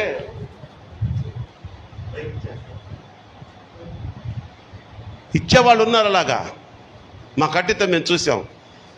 మేమేమన్నా సర్లే ఆయనకి ఇష్టలేమోలే, ఆయనకి ఏదో ప్రార్థన చేయించుకుంటున్నారు అనుకున్నాం. విమర్శలు వచ్చాయా లేదా? ఏం సార్ ప్రసాద్ గారు, వచ్చాయా లేదా విమర్శలు? ఏంటి మాకెవ్వడేంటి? ఎప్పుడు వాళ్ళకేనా మైకు? ఎప్పుడు వాళ్ళైనా ప్రార్థన చేయడం? వంకర మాటలు, దెబ్బతో సంఘం చీలిపోవడమే. చూడండి, సంఘము అసలు మా సంఘం అంటే ఎవరిదమ్మా? తారా ప్రకాష్ దా ఈ సంఘం. ద గ్రేట్ సతీష్ కుమార్ గారు ఒక ఆయన సంఘం కట్టున్నారు కదా హైదరాబాద్లో. స్టీఫెన్ పాల్ గారు వైజాగ్లో కట్టున్నారు కదా. జైపాల్ గారు చెన్నైలో కట్టున్నారు కదా. ఆ సంఘాలు ఎవరి ఏందర్రా అలా చూస్తున్నారు? దేవుందమ్మ సంఘం. ఎవరిది? నేను ఇప్పుడేం చెప్పాను, సంఘం అనగా మన రాజ్యము. మన రాజ్యం అంటే మన దేవునిచే మనకు అనుగ్రహించబడిన ఒక బహుమానము. కానీ it belongs to our Lord Jesus. దేవునిది సంఘం. కానీ ఈరోజు సంఘాలు ఎవరి పేరు మీద నడిపింపబడుతున్నాయి? దైవజనుడి పేరు మీద. సతీష్ గారి సంఘం, స్టీఫెన్ పాల్ గారి సంఘం, జైపాల్ గారి సంఘం, చార్లెస్ పి జాకబ్ గారి సంఘం కాదా? చెప్పండి, దాని పేరేంటి? ఫిలదెల్ఫియా. ఎంతమంది ఫిలదెల్ఫియా అంటారు చెప్పండి? ఎవరో ఒకళ్ళు ఇద్దరు అంటారు, విన్నాను నేను. కానీ ఏ చర్చికి వెళ్తున్నావు బ్రదర్ అంటే, జాకబ్ గారి, చార్లెస్ జాకబ్ గారి చర్చికి వెళ్తున్నానండి. ఆయనదా? అలా అయిపోయిందండి సంఘం అనేది. అలా కాదు. నువ్వు సంఘానికి ఒక కావలివాడిగా మారమంటున్నాడు దేవుడు. దేవునికి స్తోత్రం చెప్దాం. హల్లెలూయా. నీ కావలి, నీ కాపల ఎలా ఉండాలంటే, నీ ప్రార్థన ద్వారా ఒక చిన్న ఓటు కూడా ఆ ప్రాకారానికి ఉండకూడదంట. The Great Wall of China అని ఒకటి ఉంది చూసారా? చైనా దేశము చుట్టూ కొన్ని వేల కిలోమీటర్ల పరిధిలో ఒక పెద్ద వాల్ కట్టారు ఆ రోజుల్లో. గోడ. ఆ గోడ ఎందుకు కట్టారా అంటే, శత్రువులు దాడి చేయకుండా గోడ కట్టుకొని దాని మీద కావలి వారిని ఉంచేవారంట. అంత దుర్భేద్యమైనటువంటి గ్రేట్ చైనా వాల్ కట్టబడినటువంటి చైనా దేశం మీద 2 సార్లు దాడులు జరిగాయంట. వారిని యుద్ధంలో ఓడించారంట. ఎందుకో తెలుసా? కావలి వారి పని ఏంటి? హాయిగా భోంచేసి టైంకి పంపిస్తుంటారు కదా, కోట కూడా ఉంటుంది, అవి తిని నిద్రపోమనే. వాడు దివారాత్రములు అంటే 2 డ్యూటీలు ఒకటి చేయలేడు. పగులు చేసేవాడు పగులు చేసి రాత్రి చేసేవాడికి అప్పగిస్తే రాత్రి చేసేవాడు పగులంతా పడుకొని చక్కగా అలర్ట్ అనమాట. ఎక్కడన్నా అలికిడి అయిందా వాళ్ళకి ఏ సిగ్నల్స్ ఉంటాయి, పెప్పని కొట్టంగలోనే బోరా సిద్ధపడిపోతారు. ఎవడో వచ్చాడు రా, నిద్రపోయారంట కావలి వారు. ఈరోజు మన సంఘంలో కూడా అంతే. మన సంఘం అంటే మన సంఘం కాదు, చర్చెస్లో వాళ్ళకి ఎలా నిద్ర వస్తుందో తెలియదు కానీ తల్లి, కొంపలో కూడా అంత సుఖమైన నిద్రపోరు. వాడికి స్లీప్ వెల్ బెడ్ ఏసీ వేసినా నిద్రపోడు. కుర్చీలో కూర్చోబెట్టి ఇప్పుడు వాక్యాన్ని మనం కొద్దిసేపు ధ్యానం చేసుకుందాం అనే లోపలే వెళ్ళిపోయి ఉంటుంది తలకాయ. 5 నిమిషాలు వాక్యం చెప్పేటోడికి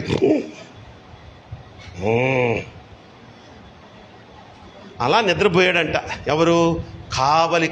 కాయవలసిన వాడు. వెంటనే వచ్చి దాడి జరిగింది. ఇప్పుడు 2 మాటలు మనం తెలుసుకున్నాం.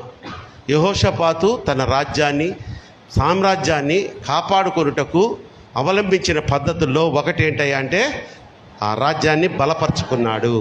మనం ఏం చేయాలా? మన రాజ్యమైన సంఘాన్ని మనం బలపరుచుకోవాలి. ఎలాగా? నీతి, సమాధానము, పరిశుద్ధతలో ఆనందం పొందే విధంగా మనం మన సంఘాన్ని బలపరుచుకోవాలి. రెండోది ఏం చేయాలి తల్లి? ఆయన ఏం చేశాడు? కావలి వారిని ఉంచుకున్నాడు. మనమే ఇక్కడ మనం ఇంకోటి తీసుకొచ్చి వాచ్మెన్ పెట్టి, అదిగో పాస్టర్ గారు చెప్పాడు, సార్ వాచ్మెన్ పెట్టామనబాకండి, కృష్ణారావు నువ్వే ఇట్లాంటి పనులు చేస్తావు, ఆ పనులు చేయబాక. మనమే నువ్వు ఒక కావలివాడు అయిపోవాలి మామ. అట్లానే డ్యూటీ లేకొట్టి వచ్చాడు కూర్చోబాక. ప్రార్థన, అయ్యా సంఘాన్ని కాపాడు. సంఘంలో సమాధానం, అందరికీ సమాధానం ఉండాలా, సంతోషం ఉండాలా. చిన్న మందైనా నీ యొక్క కృపలో మేము వర్ధిల్ల చేయబడాలా. మూడవది చెప్పి మనము ముగించుకుందాం. చిన్న వాక్యం. మూడవది ఏంటంటే అదే దినవృత్తాంతాలు, 2వ దినవృత్తాంతాలు 17వ అధ్యాయము 3వ వాక్యాన్ని చదువుదాం. చాలు. యెహోవా అతనికి సహాయకుడే ఉండగా చదువు.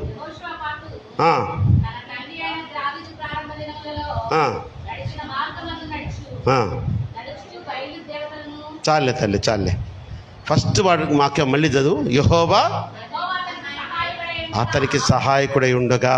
చూడండి, అతనికి యెహోవా సహాయకుడై ఉన్నాడు కాబట్టి ఆయన రాజ్య పరిపాలన 25 సంవత్సరాలు నిరాటంకంగా ఎదురు లేకుండా జరిగింది. ఇప్పుడు మనము మన రాజ్యమైనటువంటి ఈ సంఘము చక్కగా నడిపింపబడాలి అంటే ఎవరి సహాయం కోరాలి? మనుషుల సహాయం కోరితే ఈ సంఘం బలపరచబడుద్దా? ఈ సంఘంలో శాంతి సమాధానం నెలకొల్పబడతాయా? సర్వశక్తిమంతుడైనటువంటి దేవుని సహాయం కోరాలి. దేవునికే మనము ఏదైనా ఫస్ట్ మనం ఏం చేస్తాం? మనుషుల సాయము చూసుకుంటాం. పాట ఉంది కదా, బాబన్న అనే ఒక గొప్ప దైవజనుడు, ఆయన యాక్సిడెంట్లో చనిపోయారు. ఆయన రాసిన పాట, మనుషుల సాయం వ్యర్థమురా, మనుషుల సాయం వ్యర్థమురా, రాజుల నౌమిన వ్యర్థమురా, మనుషుల సాయం వ్యర్థమురా, రాజుల నమ్మిన వ్యర్థమురా, యెహోవాను ఆశ్రయించుట, యెహోవాను ఆశ్రయించుట ఎంత మేలు, ఎంతో మేలు, ఎంత మేలు, ఎంతో మేలు. ఎవరికి ఎవరో, ఎవరికి ఎవరో, ఎవరికి ఎవరో ఈ లోకంలో చివరికి యేసే, పరలోకంలో చివరికి యేసే, పరలోకంలో ఎవరికి ఎవరో ఈ లోకంలో హల్లెలూయా. మంచి తల్లి, మనము మనుషుల సహాయం కాకుండా దేవుని కోసం మనము ఎదురు చూసేవారిగా ఉంటే సంఘం కూడా అభివృద్ధి పరచబడుతుంది, సహాయం కూడా దేవుని నుంచి త్వరతగతిన రాబడుతూ ఉంది. చూడండి, దేవుడు సహాయం చేస్తే నీ జీవితంలో కానీ నీ సంఘంలో కానీ అద్భుతాలు చూస్తావు. నీ జీవితంలో మరి ఒక ఒడిదుడుకులు లేనటువంటి జీవితము, సంఘంలో కూడా ఏ శోధన లేనటువంటి పరిచర్య జరిగించబడుతుంది. చూడండి, దేవుడే నా ఆశ్రయదుర్గము, ఆపత్కాలంలో ఆయన నమ్మదగిన సహాయకుడు దేవుడు. కీర్తనలో ఉంటుంది ఆ మాట. కాబట్టి మనం ఎల్లవేళలా ఎవరిని సహాయకుడు మనము ఆనందించాలి? దేవుడే నా సహాయకుడు, ఆపత్కాలంలో నమ్మదగిన వాడని మనం విశ్వసించాలి, ముందుకు పోవాలి.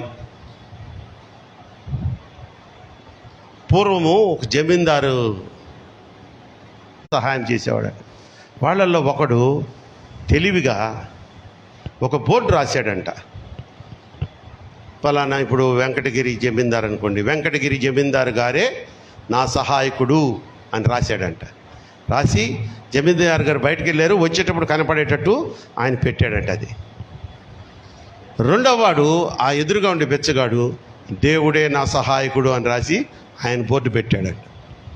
ఆటోమేటిక్గా ఈ జమీందారు గారు ఇంట్లోకి వచ్చేసేటప్పుడు చూశాడు. ఒకడేమో వెంకటగిరి జమీందారు గారే నా సహాయకుడు అని రాస్తున్నాడు, ఇంకోడేమో దేవుడే నా సహాయకుడు అని రాసి. మామూలుగా మరి జమీందారు గారికి ఎవరికి సహాయం చేయబుద్ధి అవుద్ది? ఆయనని సహాయకుడు అన్న వాడికే కదా అని వాడికి ఇంట్లోకి వెళ్ళింది వెంటనే, అరే ఒక ఫుల్ మీల్స్ నాకు ఈరోజు ఏమేమి వండారంటే, అయ్యా చికెన్ జాయింట్స్, మటన్ పలావు, ఇంకా ఇది రైతా, కొంచెం ఆకలిగా ఉన్నట్టుంది, మీకు ఇటువంటి మంచి పదార్థాలు చెప్తే నోట్లోంచి ఊరుతుంది కదా, ఇంకొంచెం ఊరిచ్చేదా అమ్మా? అదే, అవన్నీ ప్యాక్ చేయండి రా అన్నాడంట. ఫుల్ మీల్స్ ప్యాక్ చేసే ముందు ఆయన మంచి ఆభరణాలు, బంగారపు ఆభరణాలు, వజ్రాలు, వైడ్రాలు కొన్ని దాంట్లో వేసి ప్యాక్ చేసి వాడికి ఇచ్చేయండి రా అన్నాడు. ఎవరికి? జమీందారు గారే నా సహాయకుడు అని రాసుకున్న వాడికి. వాడికి వెళ్ళారా, అయ్యగారు పంపించారా నీకు భోజనము అంటే వాడు తీసుకున్నాడంట. కానీ అబ్బా, ఒక్క 10 నిమిషాల ముందు పంపించుంటే బాగుండేది, ఇప్పుడే తెచ్చుకున్నది ఫుల్గా తినేసాను అన్నాడు. తినేసాను. వాళ్ళు వెళ్ళిపోయారు భటులు. ఎదురుగా దేవుడే నా సహాయకుడు అని పోటీ పెట్టుకున్నాడే వాడికి, అరే రాజుగారి భోజనం ఎంత ఇస్తావు అన్నాడట. వాడు, నాన్న పొద్దున్న నుంచి బొచ్చులో 10 రూపాయలు కూడా పడలేదని అంటే, సార్లే ఆ 10 రూపాయలు ఇటు ఇచ్చాయి, ఊరికి నేను రో అన్నాడండి. సరే అన్న, అయ్యన్న రాజుగారి భోజనం అన్న, ఇంకా అన్నం కూడా తినలేదు. తీసుకున్నాడు. ఆ 10 రూపాయలు వాడికి ఇచ్చేసాడు. చిల్లర బొచ్చులేదు. ఆ చెట్టు కింద పోయాడు, పొట్ల ఎప్పుకొని తిందామని చూస్తే లోపల బంగారం, వజ్రాలు, రత్నాలు, వైఢూర్యాలు ఉన్నాయి. దేవా స్తోత్రం, దేవుడే నా సహాయకుడని పెట్టుకున్నందుకు ఈ రూపంగా ఇప్పించావా తండ్రి అని మనిషి వాడి ముందు తిరగకుండా సంచిలో పెట్టి, అన్న వస్తానన్న బాయ్ అన్నాడట. రేపు వస్తావు కదంటే, ఏవో తెలీదు అన్నాడట. ఇంకంతే. రాజుగారు మళ్ళీ అదే జమీందారు గారు వెళ్తున్నాడు, వస్తున్నాడు. ఈ రాజుగారు నా సహాయకుడు అని బోర్డు అక్కడే ఉంది, ఈడు అక్కడే ఉన్నాడు, ఆడు కనపట్లా.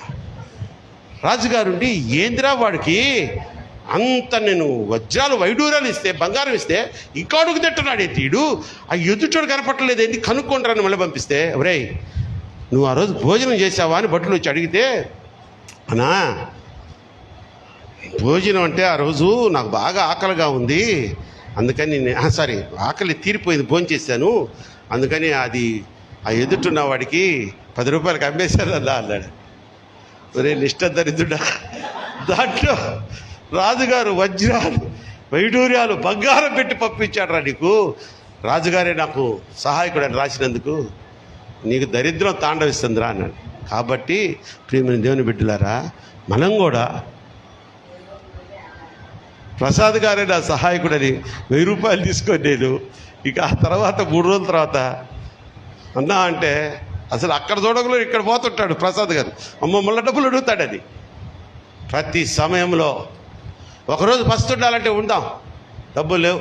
ఒకరోజు కడుపు మార్చుకోవాలంటే మార్చుకుందాం, మనుషుల వైపు చూడొద్దు. అంటే ఒక్క ఆహారం విషయంలోనే కాదు తల్లి, నీ చదువు విషయంలో, నీ కుటుంబంలో ఉన్న అప్పుల విషయంలో, నీకు జాబ్ రావట్లేదన్నా ఉన్న దిగులు విషయంలో, వివాహ సంబంధాలకు వచ్చి లేట్ అవుతున్నాయన్న ఆ పరిస్థితులు, ఎవ్రీ నీడ్, ప్రతి అవసరతలో నువ్వు ఎవరు నీకు సహాయకుడు అనుకోవాలా? దేవుడే. యెహోషాపాతుకి ఎవరు సహాయకుడిగా ఉన్నాడు? యెహోవాయే ఆయనకి సహాయకుడిగా ఉన్నాడు కనుక 3వ వాక్యం మళ్ళీ ఒకసారి చదువమ్మా, ప్రార్థన చేసుకుందాం. యెహోవా అతనికి సహాయకుడైనను. సహాయకుడైనగా యెహోషాపాతు తన తండ్రి అయిన దావీదు ప్రారంభ దినమున నడిచిన మార్గమందు నడిచెను. చాలు. యెహోవా యెహోషాపాతుకు సహాయకుడిగా ఉన్నాడు. యెహోషాపాతు జీవితంలోంచి మన సంఘం నేర్చుకునే 3 ప్రాముఖ్యమైన మాటలు దేవుడు మనకు నేర్పించాడు. మొదటిది, యెహోషాపాతు రాజ్యాన్ని బలపరుచుకునే దానికి ఏం చేశాడు? బాగా ఆ సైన్యాన్ని సమకూర్చుకొని తన రాజ్యాన్ని బలపరుచుకున్నాడు. రెండోది వచ్చి అదే ఆ బలపరుచుకునే విధానంలో ఏం అసలు మన రాజ్యము, మన సంఘం అనే రాజ్యాన్ని బలపరుచుకోవాలంటే మనం సైనికులను పెట్టుకోవలేదు. మనం ఏం చేయాలంటే నీతి, సమాధానము, పరిశుద్ధాత్మ యందరి ఆనందమును పొందుతూ మనము మన సంఘాన్ని బలపరుస్తూ బయట నుంచి ఏ శోధకుడు రాకుండా వారిని శోధన నుంచి రక్షింపబడడానికి ప్రార్థన అనే ఆయుధముతో నువ్వేం చేయాలి? కావలి కాయాలి. రెండోది కూడా అదే కదా, కావలిగా నువ్వు నేను మారాలి. ఓయ్ నేను పాస్టర్ని, నేను ఎప్పుడు ప్రార్థన చేస్తుంటా, మీరు చేయండి అని చెప్పే అధికారం నాకు లేదు. మీకంటే ఎక్కువగా ప్రార్థన చేయాలి నేను. అందుకనే మనకి ప్రవచనం వస్తుంటుంది చూసారా, ఆరాధనలో ప్రార్థించండి ప్రార్థించండి ప్రార్థించండి అంటుంటాడు ప్రభు. అయ్యా ప్రార్థిస్తున్నాగా, అప్పుడప్పుడు నాకు డౌట్ వస్తుంది, ఓహో చాలటలేదా ఈ ప్రార్థన, చాలటలేదా ఈ సంఘాన్ని కాపాడే ప్రార్థన ఇంకా చేయాలనా, ఇంకా మొరబెట్టాలనా, ఇంకా కన్నీరు కార్చాలనా, ఇంకా శ్రమ పడాలనా అని నాలో నేనే తర్కించుకుంటూ ఉంటా. మీరు ప్రతిసారి గమనించండి, ప్రవచనం వెలువడిందంటే ఆయన మొదట భయపడొద్దు, నేనున్నాను అంటూ ప్రార్థించండి, ఆరాధించండి. ప్రార్థన ఆపవద్దు, ఆరాధన ఆపవద్దు. అది ఈరోజు వాక్యానికి ప్రభువారు మనకి వాగ్దానపూర్వకంగా ఇస్తున్న ప్రవచనాత్మకమైన వాగ్దానానికి మనము లింకప్ చేసుకుంటే ఈరోజు ఒక చక్కని సమాధానం వచ్చింది. నమ్మితే దేవునికి స్తోత్రం చెప్దాం. హల్లెలూయా. కనుక యెహోషాపాతు జీవితంలోంచి మనం సంఘస్థులుగా ఆయన రాజ్యాన్ని బలపరుచుకున్నాడు, కావలి ఉంచుకున్నాడు. యెహోవా దేవుడు ఆయనకి తోడై ఉన్నాడు. మనము రైల్వే క్రిస్టియన్ సమాజం అనే ఈ సంఘాన్ని బలపరుచుకునే ప్రార్థనా యోధులుగా మారదాం.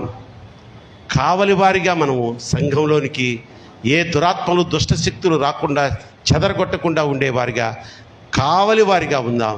అలాగే ప్రతి విషయంలో దేవుడే నాకు ఆశ్రయమని దేవుని వైపు చూసి అభివృద్ధి పొందేవారిగా ఉంచబడదుముగాక. తలలు వంచండి, చిన్న ప్రార్థన చేసుకొని వాక్యమును గురించి ఇప్పటి వరకు విత్తబడిన వాక్యంలోని సారాంశము మీకు నిజంగా అర్థమైతే మనం ఎలా ఉండాలి, సంఘములో ఏదో వచ్చిపోయేవారిగా కాకుండా నువ్వు సంఘాన్ని బలపరిచే విధంగా, నువ్వు సంఘాన్ని బలపరిచే ఒక యోధుడిగా, సంఘమనే ఈ రాజ్యానికి నువ్వు ఒక రాజుగా, దేవుడు నాకు ఇచ్చిన రాజ్యము రైల్వే క్రిస్టియన్ సమాజం అనే ఈ సంఘము, దీన్ని నేను బలపరుచుకోవాలి, ఇది నా సంఘము. అంతేగాని ఒక ఆదివారం రైల్వే క్రిస్టియన్ సమాజాన్ని, ఇంకొక ఆదివారం ఇంకొక చర్చి, ఇంకొక ఆదివారం ఇంకెక్కడో ఇంట్లో కూటం పెడుతుంటే అక్కడికి 4 స్థానాలకు పోయావంటే మరి నీ పరిస్థితి ఏంటో నువ్వే ఆలోచించుకో తల్లి. ఇప్పటి వరకు అలాంటి పనులు ఎవరు చేయట్లేదని నేను అనుకుంటున్నాను సంఘంలో. ఒకవేళ చేసేవాళ్ళు ఎవరన్నా ఉంటే సరిదిద్దుకోండి. సత్యవాక్యము ప్రకటించబడుతున్న సంఘము, నీ సాక్ష్యము కోసం ఎదురు చూస్తున్న సంఘము, దేవుడు నీకు మేలు చెయ్యాలి, నీ నోరు తెరవబడాలి, నీ సాక్ష్యము ద్వారా అనేకులు ఆకర్షింపబడాలని ఎదురు చూసే సంఘమే కానీ నీ డబ్బులను, నీ ఆస్తులను ఆశించే సంఘము ఇది కాదని నువ్వు తెలుసుకుంటే చాలు. అలాగే దేవుడే నాకు ఆశ్రయం, ఆపత్కాలంలో నమ్మదగిన దేవుడు, నాకు సహాయకుడు యెహోవాయే అని విశ్వాసముతో ముందుకు సాగిపోయే జీవితాన్ని నువ్వు ఈ సంఘంలో నేర్చుకొని ఆ విధంగా ముందుకు సాగిపోవడానికి ప్రభు సహాయం కోరు. అలాగే ఈ సంఘానికి ఒక కావలివాడిగా నువ్వు మారు. కావలి ఉండే ఒక ప్రార్థన యోధురాలుగా నీ ప్రార్థనను మార్చుకో తల్లి. నువ్వు నోరు తెరిచి ప్రార్థిస్తే నీ కుటుంబ విషయాలు, నీ బంధు స్నేహితులు, రక్త సంబంధికుల విషయాలే కానీ సంఘం గురించి, సంఘం కాపుదల గురించి, సంఘ అభివృద్ధి గురించి ప్రార్థన చేస్తున్నావా? చేస్తున్న దానివైతే దేవునికి స్తోత్రం. చెయ్యని దానివైతే ఈ రోజు నుంచి ప్రభు నీతో మాట్లాడిన మాటలను బట్టి బలపరుచుకో, బలపడు. నేను నా సంఘాన్ని అభివృద్ధి చేసే, బలపరిచే కావలి గత్తెగా నేను మారుందునుగాక అని ఒక నిర్ణయం తీసుకో. అటువంటి కృపలో మనందరినీ దేవాది దేవుడు వాడుగునుగాక. కృపా సత్య సంపూర్ణుడా, ఈ వాక్య పరిచర్యలు ఇప్పటి వరకు చాలా విలువైన మాటలు మాతో మాట్లాడి మాకు నేర్పించినందుకు స్తోత్రాలు చెల్లిస్తూ, నాయనా ఇదిగో దీనులైన నీ బిడ్డలు నీ బలిపీఠం ఎదురుగా నీ సన్నిధిలో కూర్చుని ఉన్నారయ్యా. ప్రతి ఒక్కరికి ఏదో ఒక సమస్య, ఏదో ఒక లోటు, ఏదో ఒక అసమాధానము, ఏదో ఒక నా తండ్రి అనారోగ్య పరిస్థితి కనుక వారందరికీ వాటి నుంచి విడుదల కలిగజేసి ఆన్లైన్లో కూడా ఇప్పటి వరకు శ్రద్ధగా ఈ వాక్య పరిచర్యలో మీరు వారితో మాట్లాడిన మాటలను వారి హృదయం అనే పలక మీద ముద్రించుకొని ఆ విధంగా వారి వారి సంఘాలలో ఉపయోగపడే బిడ్డలుగా మలచమని కోరుకుంటూ యేసు నామములో ఈ ప్రార్థన మీకు సమర్పించి బ్రతిమలాడి వేడుకొంచున్నాను నా పరమ తండ్రి. ఆమేన్. మంచి తల్లి, కృతజ్ఞత కానుకలు సమర్పించుకున్న వారు దయచేసి త్వరగా ముందుకు రండి. మీ కొరకు ప్రత్యేకంగా ప్రార్థన చేయబడుతుంది. మొక్కుబడి కానుకలు, కృతజ్ఞత కానుకలు, దశమ భాగాలు, ప్రథమ ఫలాలు, వీటిలో ఎవరైనా ఏదైనా సమర్పించుకునే వారు ఉన్నట్లయితే దయచేసి ముందుకు రండి. మంచిది, సంఘ కానుకలు సమర్పించుకుందాం.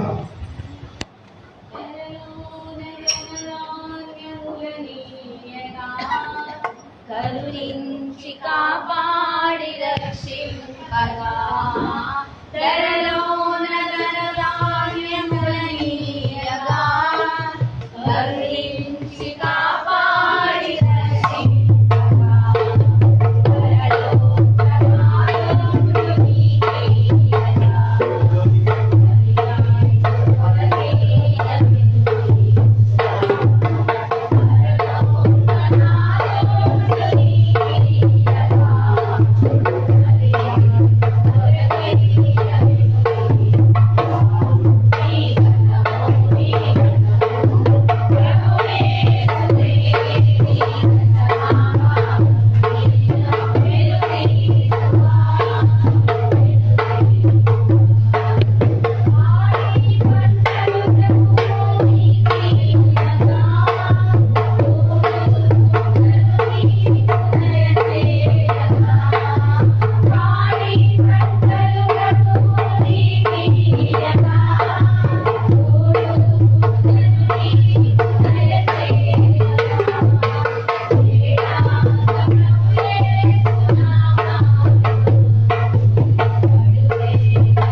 హల్లెలూయా. అందరికీ వందనాలు. మరి మీ అందరికీ తెలిసిందే మా పెద్ద పాప రక్షణ మరి మొన్న 26వ తారీఖున 25వ తారీఖున అడ్మిట్ అయింది హాస్పిటల్లో.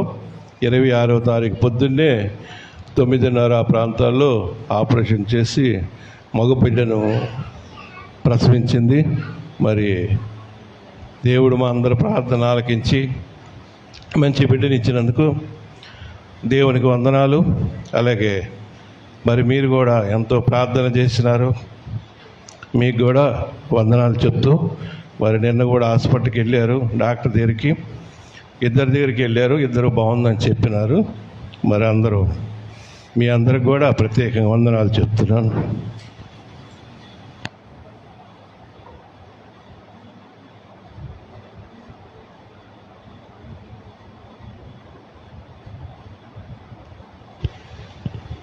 ఆ దేవునికి వందనాలు. సంఘ కాపరికి, సంఘ పెద్దలకు, సంఘస్థులందరికీ కూడా వందనాలు చెల్లించుకుంటున్నాను. నేను ఒక చిన్న సాక్ష్యం చెప్పాలని ఆశపడి నిలబడ్డాను. మరి మొన్నటి నుంచి కూడా మొన్న నైట్ నుంచి మా అబ్బాయికి చాలా ఫీవర్గా ఉంది. అసలు ఎంత అంటే మందులు తీసుకొచ్చి డ్రాప్స్ వేస్తున్నా కూడా ఒక 5 నిమిషాలు తగ్గుతుంది, వాళ్ళంతా వేడైపోతుంది. ఇంకా అమ్మేమో నిన్న ఊరెళ్ళింది, లేదు. నేను ఈరోజు చర్చికి రావాలని ఆశపడుతున్నాను. మరి అది జరిగిద్దా లేదా అని భయపడుతున్నాను. కానీ నేనైతే ఒకటే అన్నాను, సరే ప్రభువా, నీ చిత్తమైతే నన్ను మాత్రం ఎలా అయినా దేవుడి సన్నిధికి నడిపించు, నా బిడ్డకి జ్వరాన్ని తగ్గించు అని చెప్పి నేను అనుకున్నాను. 2 రోజుల నుంచి వాడికి స్నానం కూడా చేయించలేదు, ఫుల్ ఫీవర్గా ఉందని చెప్పి. పొద్దున్న అయినా కూడా వేడి నీళ్ళు పెట్టి స్నానం చేయించేసేసి రెడీ చేసేసి నేను రెడీ అయ్యి మా నాన్నని మా తమ్ముడిని పంపించేసి తీసుకొచ్చి ముసుగేసి కూర్చోబెట్టాను. దేవుడి సన్నిధిలో ముసుగేసి కూర్చోబెట్టాను. కూర్చోబెట్టుకున్నప్పుడు కొంచెం వణుకుతున్నాడు, కాలుతుంది, ఒళ్ళు ఫుల్గా కాలిపోతుంది. ఇంకా ఆరాధనప్పుడు కూడా ఇంకా ఉండట్లేదు, మీదకెక్కేస్తున్నాడు. ఇంకా అలా కూడా అలాగే ఎత్తుకుని ఉన్నాను. తర్వాత ఆరాధన అయిపోయిన తర్వాత వాడు ఒక 2 నిమిషాల తర్వాత కూర్చోబెట్టిన తర్వాత నందిని ఎత్తుకొని బయటికి తీసుకొచ్చిన తర్వాత ఒళ్ళంతా చల్లగా ఉంది. 5 నిమిషాల తర్వాత వాడు పిల్లలతో ఆడుకున్నాడు, ఇప్పుడు నిద్రపోతున్నాడు. అంటే ఇది కేవలం దేవుని కృప. మరి అంత జ్వరం ఉన్నప్పటికి కూడా తీసుకొచ్చినప్పుడు దేవుడి సన్నిధిలో మరి దేవుడు స్వస్థపరిచి నేనున్నానని నాకు ధైర్యాన్ని ఇచ్చినందుకు దేవునికి కృతజ్ఞతలు చెల్లించుకుంటున్నాను. ఈ సాక్ష్యాన్ని నేను చెప్దామా వద్దని అలాగే కూర్చున్నా. కానీ మనసు మాత్రం లేచి చెప్పు, నేను చేసిన కార్యాన్ని నువ్వు మనసులో దాచుకుంటావా, లేచి నా సంఘం ఎదుట నువ్వు చెప్పు అని చెప్పి నన్ను ప్రేరేపిస్తుంది. దేవుడు ఈ చిన్న సాక్ష్యాన్ని దీవించి ఆశీర్వదించును గాక. ఆమెన్.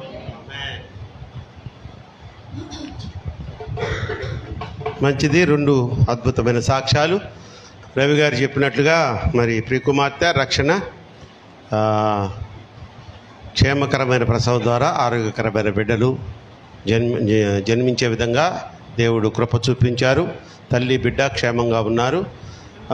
అలాగే మరి ఇప్పుడు నిజంగానే బ్లెస్సి వాడిని తీసుకొచ్చి కూర్చోబెట్టి ఏదో ఇట్లా ముసిగేస్తుంది వాడికి. నేను సైగతోనే పాట పాడతానేంటన్నా ఇట్లానింది. ఓహో వాడికి జ్వరమా అనుకున్నాను, తగ్గిపోద్దులే అని సైగ చేశాను. సాక్ష్యం విన్నారు, దేవునికి స్తోత్రం. హల్లెలూయా. మామూలుగా మరి ఆ తల్లి విశ్వాసం కూడా మనం అనుకోవాలి. జనరల్గా బిడ్డకి జ్వరంగా ఉంటే మనం చర్చికి రాం కదా, వస్తామా? పైపెచ్చు ప్రార్థన చేయండి అని చీటీ రాసి పంపిస్తాం, లేదా ఫోన్ చేస్తాం. కానీ నేను అప్పటికన్నా ఎందుకు తీసుకొచ్చావని మరి జ్వరంతో అంటే ఇంట్లో చూసుకునే వాళ్ళు ఎవరు, అమ్మ నాన్న ఎక్కడికి వెళ్ళారో అని. అమ్మ ఊరు వెళ్ళింది. సరే ఆ పరిస్థితి కూడా ఆ బిడ్డను అట్లా పుష్ చేసిందేమో మందిరంలోనికి నడిపించేందుకు. నేను చెప్తున్నాను తల్లి, ఆషామాషిగా తీసుకోవద్దు. ఇది పరిశుద్ధ అగ్ని మండే స్థలము. నేను మాటికి డప్పా కొట్టుకునే దానికి చెప్పటం లేదు. నేను ఈ విధంగా చెప్తే నాకేం దేవుడు కిరీటాలు ఇవ్వరు, అనుభవించి లాభపడేవారు మీరు. ఎందుకంటే ఆ అనుభవించిన వాడిని నేను కాబట్టి ఆ అనుభవపూర్వకంగా నేను బిర్యానీ తిన్నా చాలా బాగుంది, అరే మీరు కూడా పలానా చోట బిర్యానీ తినండిరా అని చెప్పడం తప్ప సాక్ష్యం అంటారు. అది కొన్ని బిర్యానీ సెంటర్లు ఉంటాయి, చెడ్డాలు కొట్టాయి. ఉప్పు ఉండదు, కారం ఉండదు, మసాలా ఉండదు. కానీ ఫౌండరీ కరీముల్లా, ఇదేంట్రా బాబు ఈ మధ్య ఫౌండరీ కరీముల్లా వాడికి ప్రచారం చేస్తున్నాడు అనుకో, బాగా చాలా బాగా చేస్తాడు. గుంటూరులో అయితే అదేంటమ్మా సుభాని, అలాంటి ఎందుకు వాళ్ళకి పేరు వస్తుంది? అక్కడ ఒక క్వాలిటీ ఉంది.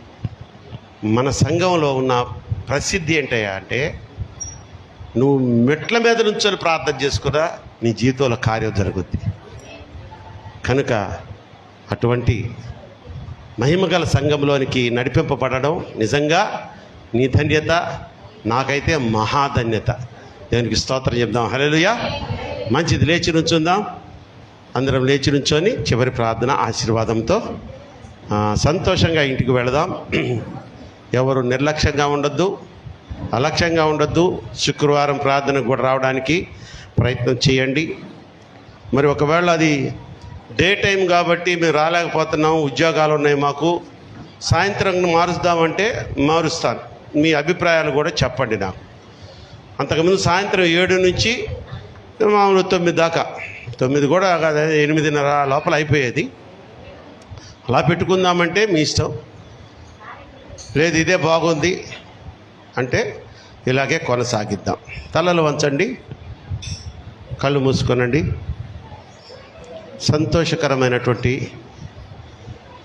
సంతోషకరమైనటువంటి సమాధానంతో కూడినటువంటి ఆత్మలో ఆనందించజేసే వాక్యం మనం విన్నాం ఈరోజు.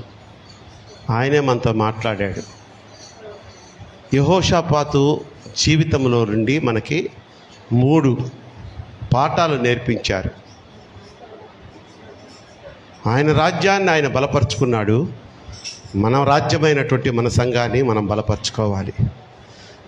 యెహోషాపాతు రాజు కాబట్టి ఆయన రాజ్యానికి ఆయన కావలి వారిని పెట్టుకున్నాడు, కాపాడుకున్నాడు.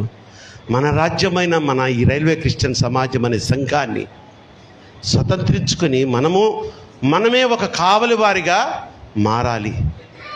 అలాగే యెహోవా సహాయకుడిగా ఉన్నటువంటి యెహోషాపాతు ఎలా అభివృద్ధి చెందాడో, ఎంత నీతికరంగా న్యాయకరంగా 25 సంవత్సరాలు పాలన చేశాడు. ఆయనకి దేవుడే సహాయకుడిగా ఉన్నాడు. మనము కూడా మన దేవుణ్ణే ఆశ్రయిద్దాం. ప్రతి విషయంలో ఆయన సహాయం పొందుకొని అభివృద్ధి ప్రదం వైపు నడిపించబడదుముగాక. కనికరపూర్ణుడా, కృపగల దేవ, జీవము గల తండ్రి, ఈ యొక్క మధ్యాకాల సమయంలో మీ ఘనమైన పాదములకు కోటి కృతజ్ఞతలు, స్తుతులు, స్తోత్రాలు సమర్పించుకుంటున్నాను నాయన. అయ్యా, నమ్మదగిన దేవుడవు నా ప్రభువా, గడిచిన శుక్రవారం పూట 2 కుమార్తెల ద్వారా అద్భుతమైన సాక్ష్యాలు పలికించి మమ్మల్ని ఎంతో ఉజ్జీవింపచేసిన గొప్ప దేవుడవు. ఈ దినాన నా తండ్రి, మరి అలాగే మీ ప్రియకుమారుడు రవి, అలాగే బ్లెస్సీ ద్వారా కూడా నా తండ్రి అద్భుతమైన సాక్ష్యాలు వినిపించారు. అలాగే మరొక ప్రియకుమార్తె ద్వారా కూడా ఒక శుభకరమైనటువంటి వర్తమానాన్ని నాకు తెలియచేసినందుకు అయ్యా, ఏమిస్తే నీ రుణం తీర్చుకోగలను నాయన. ఇంత సంతోషాన్ని పట్టలేకపోతున్నాను నా ప్రభువా. ఈ చిన్న మందని ఎంత ప్రేమిస్తున్నావు తండ్రి, ఎంతగా కాచి కాపాడుతున్నావయ్యా.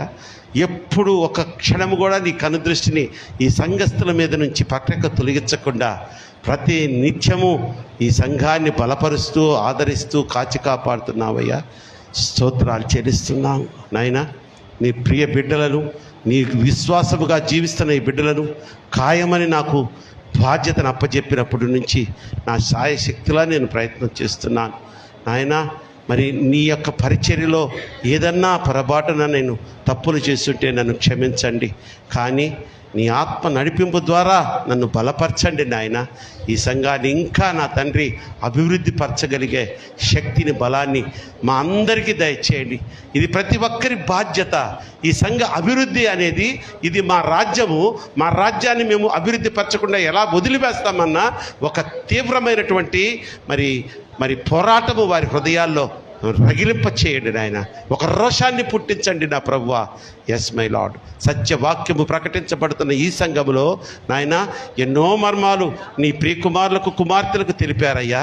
అలాగే నా ప్రభువా, వారి సాక్ష్య జీవితం ద్వారా అనేకులు నా తండ్రి మార్చబడుటకు కూడా కృప చూపిస్తున్నందుకు స్తోత్రాలు చెల్లిస్తున్నాను. అల్పుడను అయోగ్యుడను ఈ వాక్య పరిచర్యలో నన్ను ఒక బోరవలే వాడుకున్నందుకు కూడా స్తోత్రాలు చెల్లిస్తున్నాను నా ప్రభువా. రాబో కాలంలో పట్టజాలనంత విశ్వాసులతో ఈ సంఘాన్ని నింపుతానని వాగ్దానం ఇచ్చిన దేవా, ఆ వాగ్దానాన్ని జ్ఞాపకం చేసుకుంటున్నాను నాయన. నాయన, నిన్ను బ్రతిమలాడుకుంటున్నానే కానీ నిన్ను డిమాండ్ చేయట్లేదు. మీ వాగ్దానాన్ని నాయన ఒక్కసారి జ్ఞాపకం చేసుకుంటున్నాను. తప్పకుండా మా ఆశలు నెరవేరుస్తారు. ఆ దినం కోసం ఎదురు చూస్తున్నాం నా తండ్రి. అలాగే దీనులైన నీ బిడ్డలు ప్రతి ఒక్కరిని నాయన ఎవరిని వదలొద్దు నా తండ్రి. ఆన్లైన్లో పాలు పంచుకుంటున్నటువంటి నీ ప్రియ కుమారులు ఎంతమంది ఉన్నారో ఏ ఒక్కరిని విడిచిపెట్టొద్దు. ప్రతి ఒక్కరి మీద మీ కృపాహస్తాన్ని ఉంచండి నాయన. మీ హస్తముతో ముట్టండి. వారికి ఉన్నటువంటి ప్రతి అనారోగ్య పరిస్థితుల్లోంచి వారికి విడుదల కలుగచేయండి. ఒకవేళ సమృద్ధి కలిగిన వారైనప్పటికీ ఏదో ఒక కుటుంబంలోని వేదనతోనో లేకపోతే హృదయ భారంతో ఉన్న బిడ్డలకు వాటి నుంచి విడుదల కలుగచేయండి. ప్రతి ఒక్కరికి శాంతి, సమాధానము, సమృద్ధి, సంతోషములతో నీతి అనే మార్గంలోనికి నడిపించమని వేడుకొంచున్నాను నా ప్రభువా, నా దేవా. ఈ మధ్యకాల సమయంలో నా తండ్రి రక్షణ విషయంలో మీరు చేసిన గొప్ప కార్యమును బట్టి స్తోత్రాలు చెల్లిస్తున్నాను. ఆ బిడ్డ కన్సీవ్ అయినప్పటి నుంచి ప్రార్థన చేస్తూ వచ్చాను. ప్రసవ సమయంలో కొన్ని ఆటంకములు వచ్చినప్పటికీ వాటన్నిటినీ నా తండ్రి మబ్బు వలె తొలగించి వేసి తల్లి బిడ్డలను క్షేమముగా, సురక్షితముగా, సజీవముగా వారి తల్లి గృహానికి చేర్చినందుకు స్తోత్రాలు చెల్లిస్తున్నాను. అటువంటి కృపను గర్భవతులుగా ఉన్న మా ప్రియ కుమార్తెలు నాయన స్వర్ణాన్ని గురించి జ్ఞాపకం చేసుకోనండి. సుందరిని జ్ఞాపకం చేసుకోండి. తేజస్సుని గురించి జ్ఞాపకం చేసుకోనండి నాయన. వారు గర్భవతులు అవడానికి మీరు మార్గం తెరిచారు. స్తోత్రాలు. గర్భంలో ఎదుగుతున్న శిశువులను నాయన, ఆ తల్లులను మీ యొక్క కృపాహస్తములకు అప్పచెప్పుతూ ఉండగా ఆరోగ్యకరమైనటువంటి శిశువులు వారికి అనుగ్రహించబడను గాక. ఆ యొక్క తల్లులు మరి క్షేమకరమైన ప్రసవం ద్వారా వారు బహుమానం పొందుదురుగాక నా ప్రభువా, నా దేవా. అదేవిధంగా గర్భఫలములు లేక నీ వైపు దీనంగా చూస్తున్న నా ప్రియ కుమార్తెలు ఉన్నారయ్యా. బయటికి చెప్పలేకపోయినా మనసులో ఎంతో రోదన, కన్నీరు కారుస్తున్న నా ప్రియ కుమార్తెలు, వారి పక్షముగా, మా ప్రియ కుమార్తెల పక్షముగా సంఘమంతా ఏకాత్మతో నా తండ్రి విజ్ఞాపన చేస్తున్నాం. ఒక్క అవకాశం ఆ బిడ్డలకి ఇవ్వు నాయన. ఒక్క అవకాశం ఆ బిడ్డలకి తండ్రి. వారి కన్నిటిని నాట్యముగా మార్చండి తండ్రి. నీ నామ మహిమార్థమై బిడ్డలు వాడుకోనండి నా ప్రభువా. ఇదే సమయంలో నా తండ్రి దూరదేశంలో ఉన్నప్పటికీ నా తండ్రి విశ్వాసము చెదరనివ్వకుండా ముందుకు సాగిపోతూ ఎదురు చూస్తున్నా కుసుమాన నీ ప్రియ కుమార్తెల గురించి కూడా నా తండ్రి జ్ఞాపకం చేసుకోమని వేడుకొచ్చున్నాను నా తండ్రి. నీ విశ్వాసమే నిన్ను స్వస్థపరిచిందని, నీ విశ్వాసమే నిన్ను బాగు చేసిందని వాగ్దానం ఇచ్చిన దేవుడు నా తండ్రి. ఆ కుమార్తె విశ్వాసం ద్వారా ఆ గర్భాన్ని నా తండ్రి, ఆ బిడ్డ పొందుకొనుటకు కృప చూపించండి అయ్యా. ఉద్యోగములు లేని బిడ్డలకు ఉద్యోగములు దయచేయండి. వివాహముల కోసం ఎదురు చూస్తున్న బిడ్డలకు మంచి మంచి క్రైస్తవ కుటుంబంలోని బిడ్డల ద్వారా వివాహ సంబంధములు ఏర్పాటు చేయమని కోరుకుంటున్నాను ఆయన. కృతజ్ఞత కానుకలు సమర్పించుకున్న బిడ్డల యొక్క కానుకలను మీరు అంగీకరించండి. సంఘ కానుకలు సమర్పించుకున్న బిడ్డల యొక్క కానుకలను మీరు స్వీకరించండి. తగిన దీవెన, ప్రతిఫలము, నూరింతల ఆశీర్వాదం వారికి అనుగ్రహించండి అయ్యా. శుక్రవారపు ఆరాధనలో మేము తిరిగి కలుసుకునే వరకు నీ కృపాక్షేమములతో, శాంతి సమాధానములతో మమ్మల్ని అందరినీ నింపి నడిపించమని కోరుకుంటున్నాను. అలాగే ఆన్లైన్లో నాయన ప్రతి ఆరాధనలో పాలు పంచుకుంటున్నటువంటి నీ ప్రియకుమారుడు ధోనే జార్జిని జ్ఞాపకం చేసుకురండి. కరుణాకరుని జ్ఞాపకం చేసుకురండి నా ప్రభువా. మరి ఈ సన్నిధికి రాలేనప్పుడు ప్రియ కుమార్తె శేషు కూడా నా తండ్రి ఆ ఆరాధనలో పాలు పంచుకుంటూ ఉంది. ఆ బిడ్డను శ్రీనివాసనే తన భర్తను చర్యని జ్ఞాపకం చేసుకునండి. అలాగే నా ప్రభువా, నా ప్రియ సహోదరి నా తండ్రి జయసుందరిని నాయన ఇప్పుడు హైదరాబాద్ పట్టణంకి షిఫ్ట్ అయిపోయింది నాయన, మనవడి ఉద్యోగం చదువు ద్వారా. ఆ బిడ్డను, ఆ మనవడు చరణ్ని మీ యొక్క కృపాహస్తాల నీడలో భద్రపరచండి. బాటి తల్లిని నా తండ్రి సురేష్ను కూడా జ్ఞాపకం చేసుకునండి. మారు మనసును రక్షణ మనకు అనుగ్రహించండి నా ప్రభువా, నా దేవా. ఆన్లైన్లో ఇంకా ఎంతమంది ఈ ఆరాధనను సపోర్ట్ చేస్తూ పాలు పంచుకుంటున్నారో ప్రతి ఒక్కరిని ఎవ్వరిని వదలొద్దు నా తండ్రి. నీ కృపాసపు నీడలోనికి సంరక్షణలోకి తీసుకుని భద్రపరిచి నడిపించమని కోరుకుంటూ మా సమస్త పాపములు క్షమించి సకల దీవులతో నింపి నేటి దినాశీర్వాదములతో మమ్మల్ని నింపి పంపమని మా ప్రభువును మీ ప్రియకుమారుడైన యేసుక్రీస్తు వారి నామములో ఈ ప్రార్థన మీకు సమర్పించి బ్రతిమలాడి వేడుకొంచున్నాను నా పరమ తండ్రి. పరలోకమందున మా తండ్రి, నీ నామం పరిశుద్ధపరచబడుగాక, నీ రాజ్యం వచ్చునుగాక, నీ చిత్తం పరలోకమందు నెరవేర్చున్నట్లు భూమి మీదను నెరవేర్చబడుగాక. మా ఇందిన ఆహారం నేడు మాకు దయచేయం. మా ఇళ్ళ అపరాధం చేసిన వారిని మేము క్షమించిన ప్రకారం మా అపరాధం క్షమించము. మమ్మల్ని శోధనలోకి తేక దుష్టుని తప్పించము. రాజ్యము, శక్తి, మహిమ నిరంతరము నీవే ఉన్నావు మా పరమ తండ్రి. ఆమేన్. మన పరమ తండ్రి అయినటువంటి దేవుని ప్రేమయు, మన ప్రభువును ప్రియరక్షకుడు అంటే యేసుక్రీస్తు వారి కృపయు, పరిశుద్ధాత్మ దేవుని అన్యోన్య సహవాసము ఈ సంఘారాధనలో పాలు పంచుకున్న ప్రతి బిడ్డకును వారి కుటుంబీకులకును, ఆన్లైన్లో పాలు పంచుకుంటున్నటువంటి ప్రతి బిడ్డకును వారి కుటుంబీకులకును, సకల పరిశుద్ధులకును సదాకాలం తోడయుండునుగాక. ఆశీర్వాదంబుల్ మా మీద వర్షింప చేయుమీశా, ఆశతో నీ సత్య వాగ్దాతము ఈ మాయి మీద కృమ్మరించుము దేవా. క్రమ్మార ప్రేమ వర్షము కృమ్మరించుము దేవా. ఆమేన్. ఆమేన్. దేవుడు మీకు తోడైండును గాక. ఆమేన్.